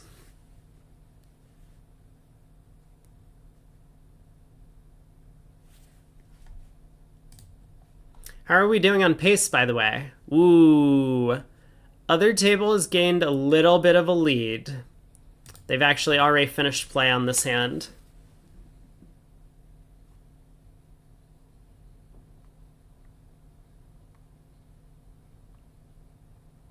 This looks a little bit like 14 plus. Well, thankfully 14 plus is well within our range.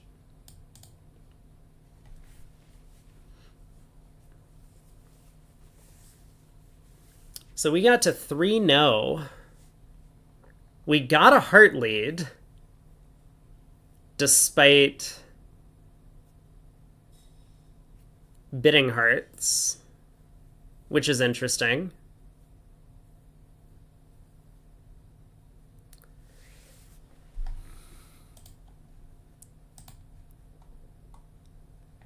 Let me peruse the convention card just to make sure.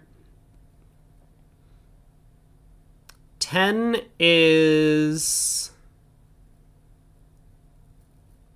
always Rusino.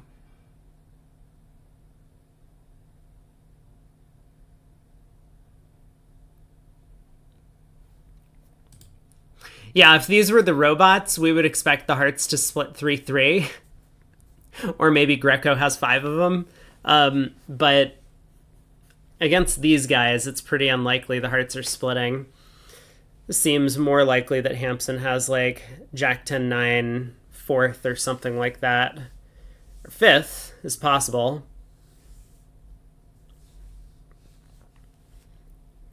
So where are our tricks? I mean, one thing we could do is duck this heart. I don't think we're going to. That seems like it's asking to go down. But that might set up a long heart trick. Feels like we want to be playing on clubs, but God, I don't know. Do we have enough tricks? 3 hearts, 2 diamonds, 3 clubs, and 1 spade would all be required. What if we play on spades? Like, suppose we get 2 spades, 3 hearts, 2 diamonds. We would need 2 clubs, but we might be able to take advantage of like a frozen club suit.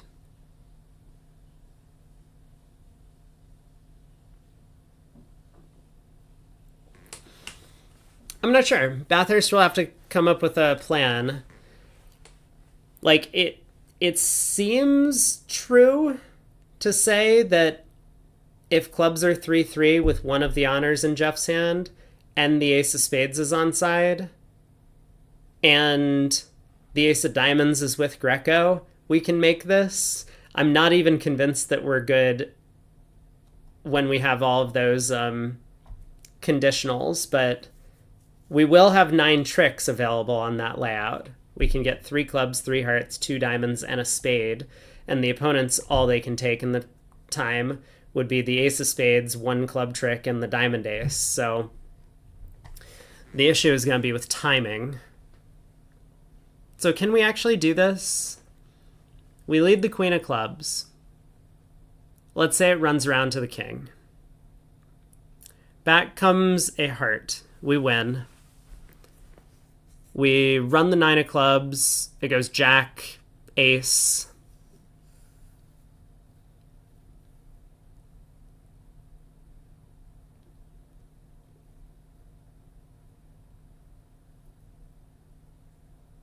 I don't think that's good enough. Not against good defense. Because if we play a diamond to the king, well, what are we supposed to do next? If we cash the queen of hearts, we set up an extra heart trick for them. If we don't cash the queen of hearts, we strand it. It's like queen of hearts pitching a spade, spade towards the king, but now the defense can counter by going ace of spades, spade. We haven't knocked out our diamond. And they'll be able to score 2 spades, a heart, a club, and a diamond as 5 tricks. I don't think that layout works.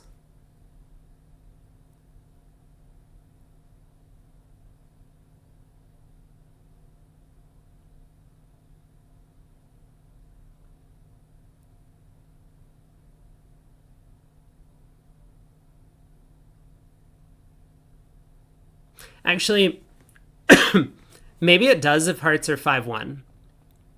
Because Greco won't be able to return a heart when he gets in if we run the queen of clubs into him. And that could allow us to preserve communication. Anyway, Bathurst has decided to play on spades. So I think this is very sensible. Ooh, heart comes back. Yeah.